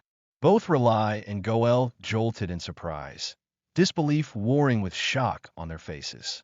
Striding confidently down the central aisle was Isaac Joshua, no longer an infant, but appearing as a young boy, perhaps nearing his teens, clad perfectly in pristine white priest robes. Gasps rippled through the hall. "Isaac!" someone exclaimed. Eli's hand clenched, shattering the stem of his wine glass, while the long-haired cardinal beside him looked equally stunned. The announcer, recovering quickly, instructed Isaac Joshua to step forward. As Isaac moved towards the dais, Rely suddenly leaped from his seat, tears streaming down his face. He cried out Isaac's name, overwhelmed, asking when he had grown so much and marveling that he wore the very priest robes Rely had painstakingly prepared for him. Whispers erupted throughout the hall. Had the curse been broken? How could a Joshua child be so powerful? Many commented on his sudden, striking appearance. Nizer Sepet shot to his feet, shouting in utter confusion, demanding how Isaac had managed to grow so drastically. Isaac simply continued his approach, a serene, almost unnerving smile gracing his lips. Eli's shock morphed into cold fury. He saw the Skeleton King's influence, the accursed hellspawn's meddling. He snarled, questioning what the entity had done to Isaac, doubting the genuineness of the boy's smile, wondering if his grandson had been possessed. Nearby, Kina Barrett watched intently, wondering if this meant the infamous curse of Joshua was finally over. Kina observed Isaac's bearing, noting he appeared blessed rather than cursed, musing on the very definition of sainthood. Isaac finally stood before the Pope's throne. He sized up the elderly man, acknowledging the immense, beast-like energy radiating from him despite his apparent age. In the Pope's features, Isaac saw echoes of all the popes he had battled across centuries. A fleeting, violent impulse surged through him, the urge to simply slit the old man's throat right then and there. The memory of his personality test answer flashed unbidden. "Stay down on your knees, so it's easier for me to behead you." On the balcony, Eli and Rely shared a look of sheer, unadulterated panic. "He needs to be stopped," Eli thought frantically. With sudden, shocking violence, Eli lashed out, striking the cardinal beside him. "My hand slipped," Eli exclaimed loudly, feigning apology. Almost simultaneously, Rely shrieked, recoiling dramatically from the edge of the balcony, yelling about a giant cockroach as he deliberately knocked over a small table. Goel, watching from below, looked utterly bewildered by his family's sudden, inexplicable bout of insanity, though he noted the mention of a cockroach, perhaps as big as Rely's head. The announcer, flustered by the disruptions, quickly tried to regain control, calling for quiet before summoning the next candidate, Shuri Joshua. Isaac shot a sharp glance over his shoulder, realizing his family's clumsy, chaotic attempts to intervene, subtly adjusting his position as Shuri nervously began to walk forward. The Pope remained impassive, watching the proceedings. The announcer moved to the next stage, stating that the ordinands would now pay their respects to God. A buzz went through the spectators. It was time for the selection of blessings. A priest brought forth a golden bowl filled with shimmering holy water. From the balcony, Eli muttered that it would probably be the patron saint of Azure, while Rely clasped his hands, praying fervently for it to be so. Rely added nervously that surely no evil god would choose Isaac, right? Eli responded darkly that if one did, they would simply embark on a path of destruction together, causing Rely to pale further. Eli's gaze fixed intensely on Isaac below. Shuri, holding the bowl, looked uncertainly at Isaac, questioning his earlier cryptic mention of the holy water. Shuri calmly pricked his finger. A single drop of crimson blood fell, hitting the surface of the water. Instantly, the holy water erupted in a blinding surge of pure blue light, washing over the dais and engulfing the startled Pope. Goel cheered from his seat, recognizing the sign. The patron saint of Azure had come himself. Isaac observed coolly, identifying the god of light, the miserly god of pure heart that house Joshua served. Internally, However, Isaac felt only annoyance. It wouldn't have mattered which god appeared. He reached out, his blood-tipped finger brushing against the Pope's ornate vestments. The Pope's eyes snapped open, wide with shock and sudden realization. Where Isaac's blood touched, darkness erupted, thick, viscous, corrupting energy swirled outwards like spreading ink, engulfing the Pope and surging across the dais. From the balcony, Eli and Rely watched in absolute horror. Eli recognized the foul energy instantly. Before the stunned assembly, a horrifying apparition formed in the darkness. The spectral, malevolent visage of the Skeleton King, looming over Isaac with glowing red eyes. Screams of terror filled the hall. The Skeleton King, someone shrieked. Chapter 29, Imposters and Interventions. Terror gripped the ordination banquet hall as the malevolent, spectral form of the Skeleton King solidified from the corrupted holy water, looming over Isaac. From the balcony, Eliashua reacted instantly, launching himself forward with primal fury, his eyes blazing red as he recognized the ancient enemy. Isaac himself looked bewildered by the sudden appearance of the dark energy tendrils binding him. Eli, gathering the azure divinity into his fist, roared a challenge and charged, shouting "Die!" as he lunged towards the apparition. The spectral Skeleton King effortlessly deflected Eli's attack, binding Isaac in ethereal chains and booming that it had long awaited the arrival of this Holy One. Isaac stared, utterly confused. The apparition declared its intent to destroy the Holy Empire piece by piece, starting with Isaac himself. Isaac could only wonder what was wrong with this dramatic fool. He recognized the form. It looked exactly like his previous incarnation, a realization that felt strangely repulsive. The observing one echoed his disgust, hovering nearby. It furiously questioned the impostor, declaring indignantly that its true master was far more pathetic and idiotic than this copycat, before crudely addressing the apparition. Unfazed, Isaac ignored the insult. The Pope, along with another cardinal, prepared counterattacks, gathering holy fire. They launched searing projectiles at the apparition, forcing Eli to shield himself from the backlash. He yelled for the panicked onlookers to get back as he gathered his own power, unleashing a massive torrent of azure divinity shaped like a coiled serpent, which slammed into the Skeleton King phantom. The apparition sneered, addressing the Patriarch of Azure, mocking Eli's limited power due to the curse, and advising him to stay put. Eli watched grimly, noting internally that he hadn't wanted to intervene directly, having brought the entire building down upon them as a contingency plan, his eyes glowing with power. The apparition, however, simply talked too much for Eli's liking. The skeletal figure sneered down at the chained Isaac, rhetorically asking Eli if he wanted to see the little saint die. Isaac, utterly exasperated, mentally screamed, "That's what I'm saying." The giant azure whale, manifested by Eli, opened its maw wide, surrounding the apparition and the captive Isaac. Eli grinned savagely, declaring with chilling certainty that a true saint wouldn't perish from such an attack, much to the horror of the apparition, who cursed him as an insane bastard. Isaac braced himself as the jaws of azure divinity began to close, threatening to crush him along with the impostor. The devastating attack detonated, shattering the dais and sending shockwaves through the hall. Isaac shielded himself amidst the exploding energy and debris. The spectral king caught directly in the blast. The massive expenditure of power ripped through the banquet hall, leaving a trail of destruction. As the light faded, Goel frantically searched the wreckage, shielding Shuri and desperately asking if the attack had succeeded in eliminating the threat. Onlookers murmured in fear, realizing the Skeleton King had returned after 70 years of silence, wondering if it had been biding its time, gathering strength. Isaac, however, pushed himself up from the rubble, his clothes torn but otherwise unharmed. He knew better. "No," he muttered, gritting his teeth.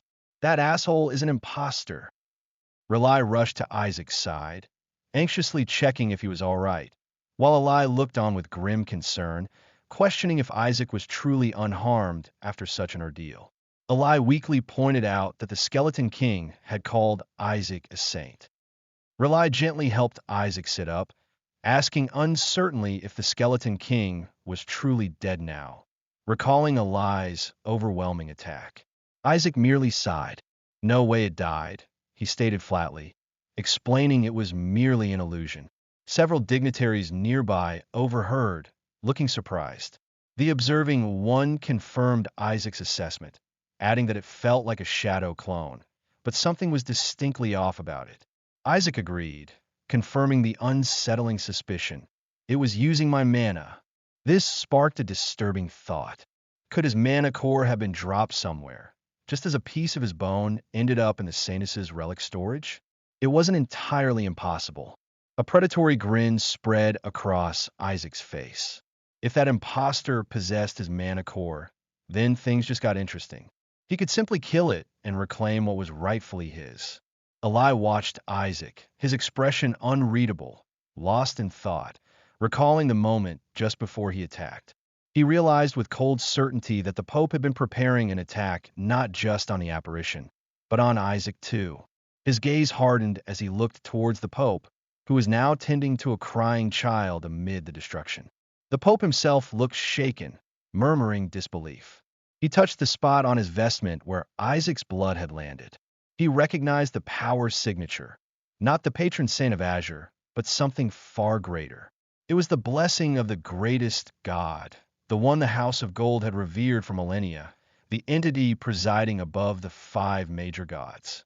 And that supreme being had almost chosen the Joshua brat. The immediate chaos began to subside. Eli approached Isaac, who was sitting calmly near a fountain amidst the debris. Eli gruffly told Isaac to come. They were going back. He suddenly pulled Isaac into a tight, awkward hug, boasting loudly that his grandson had defeated the curse and grown handsome. Isaac mentally recoiled, wondering why his grandfather was smiling so creepily. Eli tried bribing him with candy, an offer Isaac found utterly unconvincing, comparing the look on Eli's face to someone leading him to a slaughterhouse. "Duke," a calm voice interrupted. Keena Barrett stood nearby, suggesting that Isaac shouldn't return just yet. Before Keena could elaborate, the floor beneath them violently erupted. Demonic figures, a hulking brute, a spectral wraith, and an insectoid horror, clawed their way out of the ground, screeching menacingly. Keena observed the unfolding scene, remarking that there were still matters to attend to there. Eli grimaced, acknowledging that it couldn't be helped. Isaac, however, grinned, a spark of azure divinity crackling in his hand. He declared that he didn't think they should return just yet either. Amidst the ruins, Isaac stood with Keena. Keena mentally noted the arrogant boy's sudden growth into the supposed saint. Isaac smirked, planning to make use of Keena. He boldly declared it was time to show who the true saint really was. Isaac gathered azure divinity, unleashing a brilliant wave of purification magic. The emerged demons recoiled in agony under the holy light. Nearby priests marveled at the splendid, intense light, unseen for a century. One observer questioned the use of purify instead of direct attacks. Another guessed it might prevent more demons from spawning due to its mana-cleansing properties, as the creatures continued to writhe.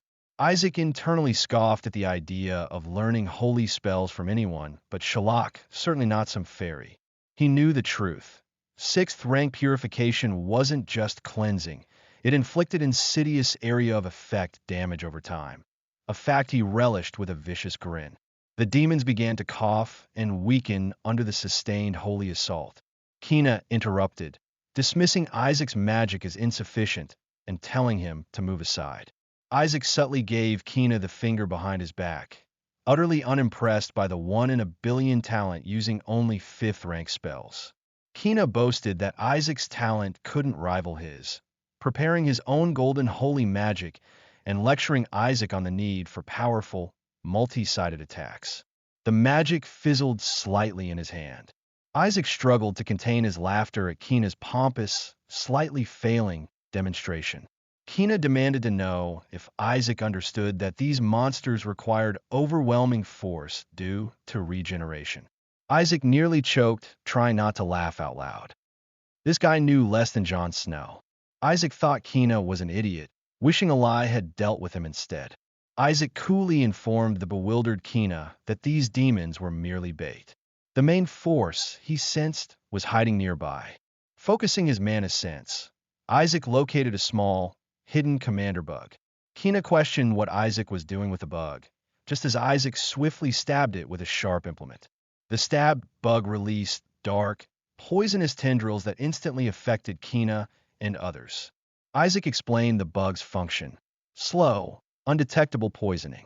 Several priests collapsed, gasping as the poison took effect. Kina realized the implication. The imposter Skeleton King planned to eliminate the priests in training this way. Isaac grinned, seeing the strategy. Priests scrambled, shouting orders to find hidden bugs and administer detoxification spells. Isaac paused, confused, as Kina suddenly unleashed beams of light, rapidly destroying the lesser demons. Isaac complained inwardly that Kina had killed the bait too quickly, missing the point entirely. The observing one suggested this was an opportunity. Isaac could purify the poisoned priests and gain recognition. Isaac acknowledged the genius, if opportunistic, idea. This was indeed a great chance. However, Pope Julio Barrett intervened, his staff glowing with the power of a 9th-rank holy spell. He cast Absorb Mana, drawing the purple poison out of everyone affected. Isaac and Kina watched the display. The Pope announced the danger had passed. Nobody would be poisoned further. Isaac muttered annoyance at the unhelpful Pope stealing his spotlight. Suddenly, one remaining spectral wolf lunged, snarling about punishing Isaac for disobeying their king. Isaac braced himself, ready to counterattack, his red eyes flaring. He met the wolf's charge. The creature recoiled, stunned by Isaac's sheer presence. With a final glare, Isaac dismissed the little rascal, and the wolf whimpered and fled. Priests moved the wounded to the infirmary as order was slowly restored. Kina stared, dumbfounded, questioning if Isaac had truly chased away a monster with just a look. He clenched his fist, finding it unbelievable. That level of presence was something only the Pope should possess. Later, news spread through the empire. The Skeleton King had appeared, battled, retreated, and spoken of a saint. An official investigation concluded an illusion spell tainted the holy water bowl, possibly due to outsiders, while they investigated the bowl's origin. The Patriarch of Crimson agreed outsiders played a part, but highlighted the Empire's failing border barrier, protected by the Holy Dragon, as the core problem. Back at the Joshua estate, Isaac read a newspaper article. It blamed monster invasions and the royalty-affiliated Holy Dragon for the weakening barrier, conveniently deflecting blame from the Pope. Isaac noted the sly political spin. Goel Ashwa entered, offering smarmy congratulations on Isaac's ordination, already plotting how to exploit the situation. Rely followed. Overjoyed Isaac could now read well enough for them to recite the Skeleton King cursing poem together. Isaac told him to calm down. Eli arrived, looking grim. He instructed Goel and Rely to leave, wanting a private word with Isaac. As the door closed, Eli focused, casting a 3rd-rank, absolute soundproofing spell. Rely questioned the need for such secrecy. Eli admitted distrust, even within his office, and wanted to ensure privacy. The topic, he stated gravely, was Isaac. Eli then voiced his chilling suspicion. He believed Isaac had been chosen not by a holy entity, but by an evil god during the ordination. Within the soundproofed room, Eli continued, stating Isaac's chosen god was certainly abnormal. A sigil never before seen had appeared. Only the Pope and the Gold Cardinal witnessed it, Eli revealed, adding that the Pope subsequently tried to kill Isaac, shocking Rely. Eli affirmed the Pope wouldn't have acted so drastically unless Isaac had chosen an evil god. Goel pondered, suggesting maybe it wasn't an evil god. Perhaps it was one associated with the faith of gold? Goel mused that the Gold House detests impurities and interference. so a Joshua choosing their God would provoke them. Eli considered this. The Pope's reaction might mean Isaac chose a God exclusive to, or perhaps even one not yet claimed by, the House of Gold. Rely thought this possible, especially given Isaac's unpredictability. He was that kind of special. Still, Rely doubted Isaac would pick a proper God, a sentiment Goel instantly agreed with. Eli tasked Goel with contacting the Pope's house to identify the god, offering a prize relic for Shuri if successful. He then declared Isaac would receive special care until his practical training began. If Isaac's test results matched the last, Eli feared the boy could become a dark priest. The grim possibility horrified Goel and Rely. They panicked, realizing the entire house could be labeled traitors, implicating everyone, even Shuri. Eli grimly vowed they must prevent that outcome at all costs. Later, Rely briefed Isaac and Shuri about the upcoming practical training. Rely reminisced about his own hazing, prompting Isaac to tell him to stop sounding like he was being enlisted again. Rely explained they'd work with upperclassmen, discover their specialties, and learn practical priest duties, with results impacting assignments and treatment. He reminded Isaac he'd contract with a god after this period. Isaac inquired about the offering ceremony, expressing keen interest, especially in the execution of the Skeleton King's minions. Rely, pleased by this apparent growth in faith, offered to explain. Isaac listened with feigned interest. Rely described the ceremony as giving offerings and celebrating, noting its personal faith aspect despite the large crowds. He argued rituals are communal acts reinforcing shared faith, getting rather carried away with his explanation. Isaac internally processed this, realizing gods and angels might attend. He hoped to meet them. He planned to tear them all to shreds. Rely, misinterpreting Isaac's intensity as righteous hostility, heartily approved, feeling relieved. He then announced the team with the best training grades gets the privilege of executing the minions, urging Shuri to do well. This implied Isaac and Shuri were a team. Isaac facepalmed. A team project? Rely encouraged them both to get good grades and achieve their dreams. Isaac resignedly agreed, seeing no way out. He mentally prepared himself. He'd have to kill a few minions and rescue the rest, promising to do his best with a cheerful facade. Rely felt reassured. Such a lovely child couldn't become a dark priest. Goel suddenly asked Isaac which god had chosen him during the ordination. Isaac feigned ignorance, claiming not to remember, only recalling a disgusting sigil that evoked absolute ruin and made him want to puke. Rely and Goel paled, confirming their fears, an evil god.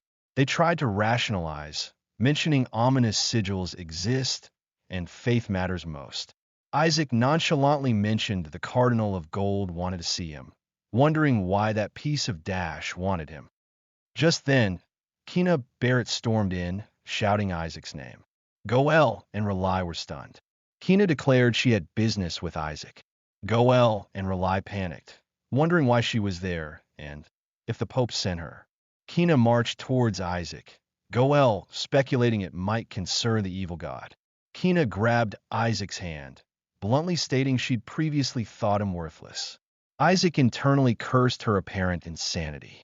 Kina elaborated, realizing Isaac hadn't revealed his true self during training to avoid contamination by Academy idiots. She deemed him excellent, incomparable, and wasted on practical training. She offered him a chance to train directly under her grandfather, the Pope, diving straight into the real deal. Kina invited Isaac to take her hand, proposing they behead the Skeleton King and lead the Holy Empire together. Goel was momentarily tempted by the surprisingly good offer. Isaac, however, slapped her hand away, telling her to piss off. He was doing the practical training. Kina was shocked. Goel muttered that Isaac had always been insane. Kina tried to assure him about qualifications, offering experience equal to 10 years. Isaac dismissed her with a whatever, suggesting she take Goel instead. Kina retorted they were different. Goel, insulted, cursed them both. Kina pointed out Isaac's talent, enough to repel monsters with a glare. The observing one confirmed Kina saw Isaac use intimidate. Isaac suspected she wanted to learn his techniques, making him refuse even more forcefully, reiterating that being tutored by the Pope made him sick. Kina bristled, demanding if he called her grandfather puke-worthy. Isaac started to confirm, adding he'd like to take the Pope's head, but Eli appeared instantly, clamping a hand over Isaac's mouth. Eli stated his grandson was busy, physically removing the struggling Isaac and declaring Kina wasn't welcome near their child. Kina protested, but Eli warned her Isaac's bad influence would rub off. Kina and the others stared in confusion. Isaac, muffled, vowed ruin upon the Joshua bastards. The next stage was the Pentagon exam, mandatory for all trainees. They would be tested by the cardinals of 5 faiths in order: white, gold, azure, black, and red. Passing this exam was essential to becoming an official priest. Isaac arrived at the designated hall, searching for his assigned group mates. He mused on the grouping strategy, 30 trainees of similar backgrounds. It felt like an invitation to a faction war. Shuri, meanwhile, nervously hoped his friends in the group would make things easier. Isaac, however, had his own plan. Use these upperclassmen pawns to pass the Pentagon and save his minions. He prepared a friendly facade, needing a good first impression, but was immediately confused by an order barked by upperclassmen to tie someone down. 2 senior trainees confronted Isaac, identifying him as Shuri's bully and vowing to teach him manners. They called it playtime, warning him ominously not to tell Shuri. Isaac judged them instantly. These guys wouldn't do. One offered a handshake, or rather, a shaker, while others mocked Isaac's recent infancy. The Isaac then attacked, swinging the shaker at first trainee's head. The result was instantaneous. The attacker lay bleeding on the floor, Isaac untouched. The remaining trainees stared, calling Isaac crazy. But Isaac suggested team-building exercises. Isaac grinned wickedly, agreeing they should get close. He then unleashed his own brand of purification using the shaker, leaving the group groaning on the floor. Screams echoed outside the room. Shuri arrived to find the scene, utterly bewildered. Isaac stood over the human pyramid of groaning upperclassmen, declaring it a successful team-building exercise, perhaps missing the memo about trust falls. The trainees desperately begged Shuri for help, but Shuri just awkwardly thanked them for entertaining his cousin. He then reminded Isaac frantically that the first test judged team harmony. Isaac, perched atop the pile, questioned how much more harmonious they could be. Shuri retorted this was just subjugation by a deranged bastard. Ignoring him, Shuri presented a document, a list of individuals leeching off Isaac. He explained how they'd exploited House Joshua's reputation for years. One of the pinned trainees weakly protested they offered nothing useful anyway. Isaac darkly countered that they still had limbs and fresh organs. He claimed he only wanted a healthy relationship involving equal give and take, ordering them to participate diligently. "You got that?" he asked menacingly. They hastily agreed. Isaac declared team building over and walked off. Shuri panicked about failing, but Isaac told him to follow. He had a plan. He led Shuri to a wardrobe, revealing another bound and gagged upperclassman inside. "Tada!" Isaac announced. Shuri recognized him as another group member, the son of his uncle's friend, realizing the problem. Shuri mentioned finding a letter on the spy indicating he planned to quit. Isaac confronted the captive. Shuri removed the gag, asking if Nizer was behind this. The spy tearfully confessed, explaining Nizer ordered him to ruin the Joshua group by making continuous, egregious demands leveraging Shuri's obligation to listen. His earlier hostility and Nizer's desire to execute the minions himself were all part of the plot. Isaac processed this coldly. Nizer Sepet showed hostility and wanted his minions? Isaac decided Nizer needed a lesson. A few days later, Nizer furiously berated the failed spy, questioning how hard spying could be. The spy used the team-building exercise as an excuse. Nizer dismissed him, reassured by his aide that 3 loyalists remained in Isaac's group, guaranteeing failure. Still, Nizer felt uneasy about Isaac and resolved to eliminate him quickly, irritated by his father's interest. Today, Nizer resolved it would end. The Joshua bastards were out. They entered the Pentagon of Harmony.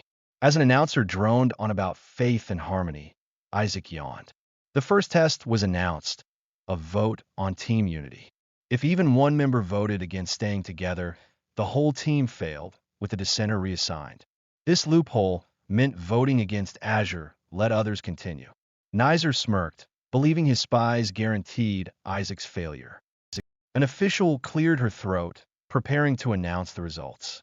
She addressed the Azure team first. To Nizer's shock, the announcement came. They had all voted to stay together. The Azure team passed the Pentagon of Harmony. Isaac looked smugly over his shoulder. Outside, Shuri frantically called after Isaac, demanding how he convinced everyone to vote yes. Isaac casually mentioned the Cardinal of Gold, who kept looking for him.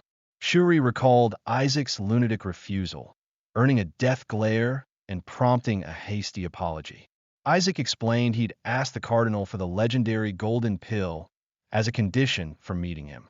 Shuri was aghast. The Cardinal actually gave it? Isaac confirmed he did, and then simply bribed the team members with it. Shuri panicked, asking if Isaac promised the pills after the vote. Isaac clarified he gave them before, causing Shuri to despair over potential betrayal.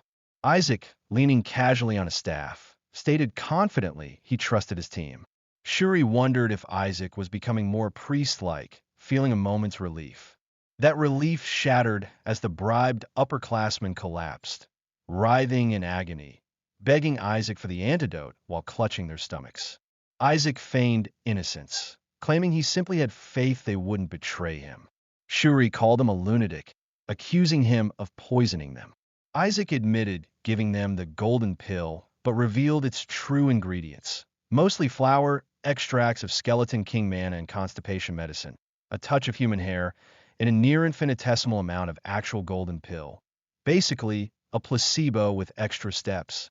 He told Shuri they'd lived easily thanks to him. It was time they paid the price. The trainees pleaded, reminding him they passed the test. Isaac relented, searching a wardrobe for the antidote since a promise was a promise. He triumphantly presented a leftover diaper. Shuri recoiled, yelling that no one keeps medicine there. Isaac offered it to the suffering trainees, who recoiled in disgust. Just then, Nizer burst in, demanding his spies back. He didn't know how Isaac swayed them, but refused to let it stand as the team jumped on him. Shuri tried to intervene, asking Nizer why he was interfering. Nizer, knocked back, recalled Isaac's words to the trainees about seeking power in need. Isaac corrected him. People save their own asses first. Everything is meaningless before death, he stated chillingly, his presence intensifying. Nizer felt a primal fear, wondering if Isaac was even human. Their confrontation was interrupted. Within the Sanctised's offices, the Cardinal of Gold granted entry, annoyed at waiting 7 days for an apprentice. On aide apologisait nervously. The Cardinal declared Isaac wasn't coming. The aide confirmed, perplexed Isaac would refuse after getting the pill. He relayed Isaac's message, sent a large piece of gold next time. The Cardinal crushed his quill in fury, ordering his aide to use everything to bring Isaac to him. Back at the dorms, Nizer stormed off, furious. He recalled his spies mentioning something preventing Isaac from clashing with Inquisitors, resolving to uncover the secret. He noticed the Cardinal's men loitering and questioned why they were near the dorms. They stammered about business, cursing their luck encountering the atheistic Red faction. The aide bluntly told Nizer, the dog of the Red, to leave, fearing trouble if his master found him meeting Azure's man. Nizer glared. Isaac appeared, asking the Cardinal's men why they were late. He needed something for the tea party. The men, thinking Isaac was easily manipulated, assured him they'd give him something later. Isaac demanded snacks for team building by day's end. Nizer seethed. Team building stole his men. As the Cardinal's men tried to leave, Nizer unleashed 5th rank repentance hell on them. He told Isaac he'd made his servants rest and now had business with him. inviting him to a fun test of faith. Shuri panicked, knowing Isaac would be scorched and could bring down the house. Nizer held up a touch-activated device, but was interrupted by a cold voice addressing Isaac Joshua. The Cardinal of Gold appeared, remarking he hadn't thought Isaac would miss his summons just for playing around, demanding if Isaac took him for a fool.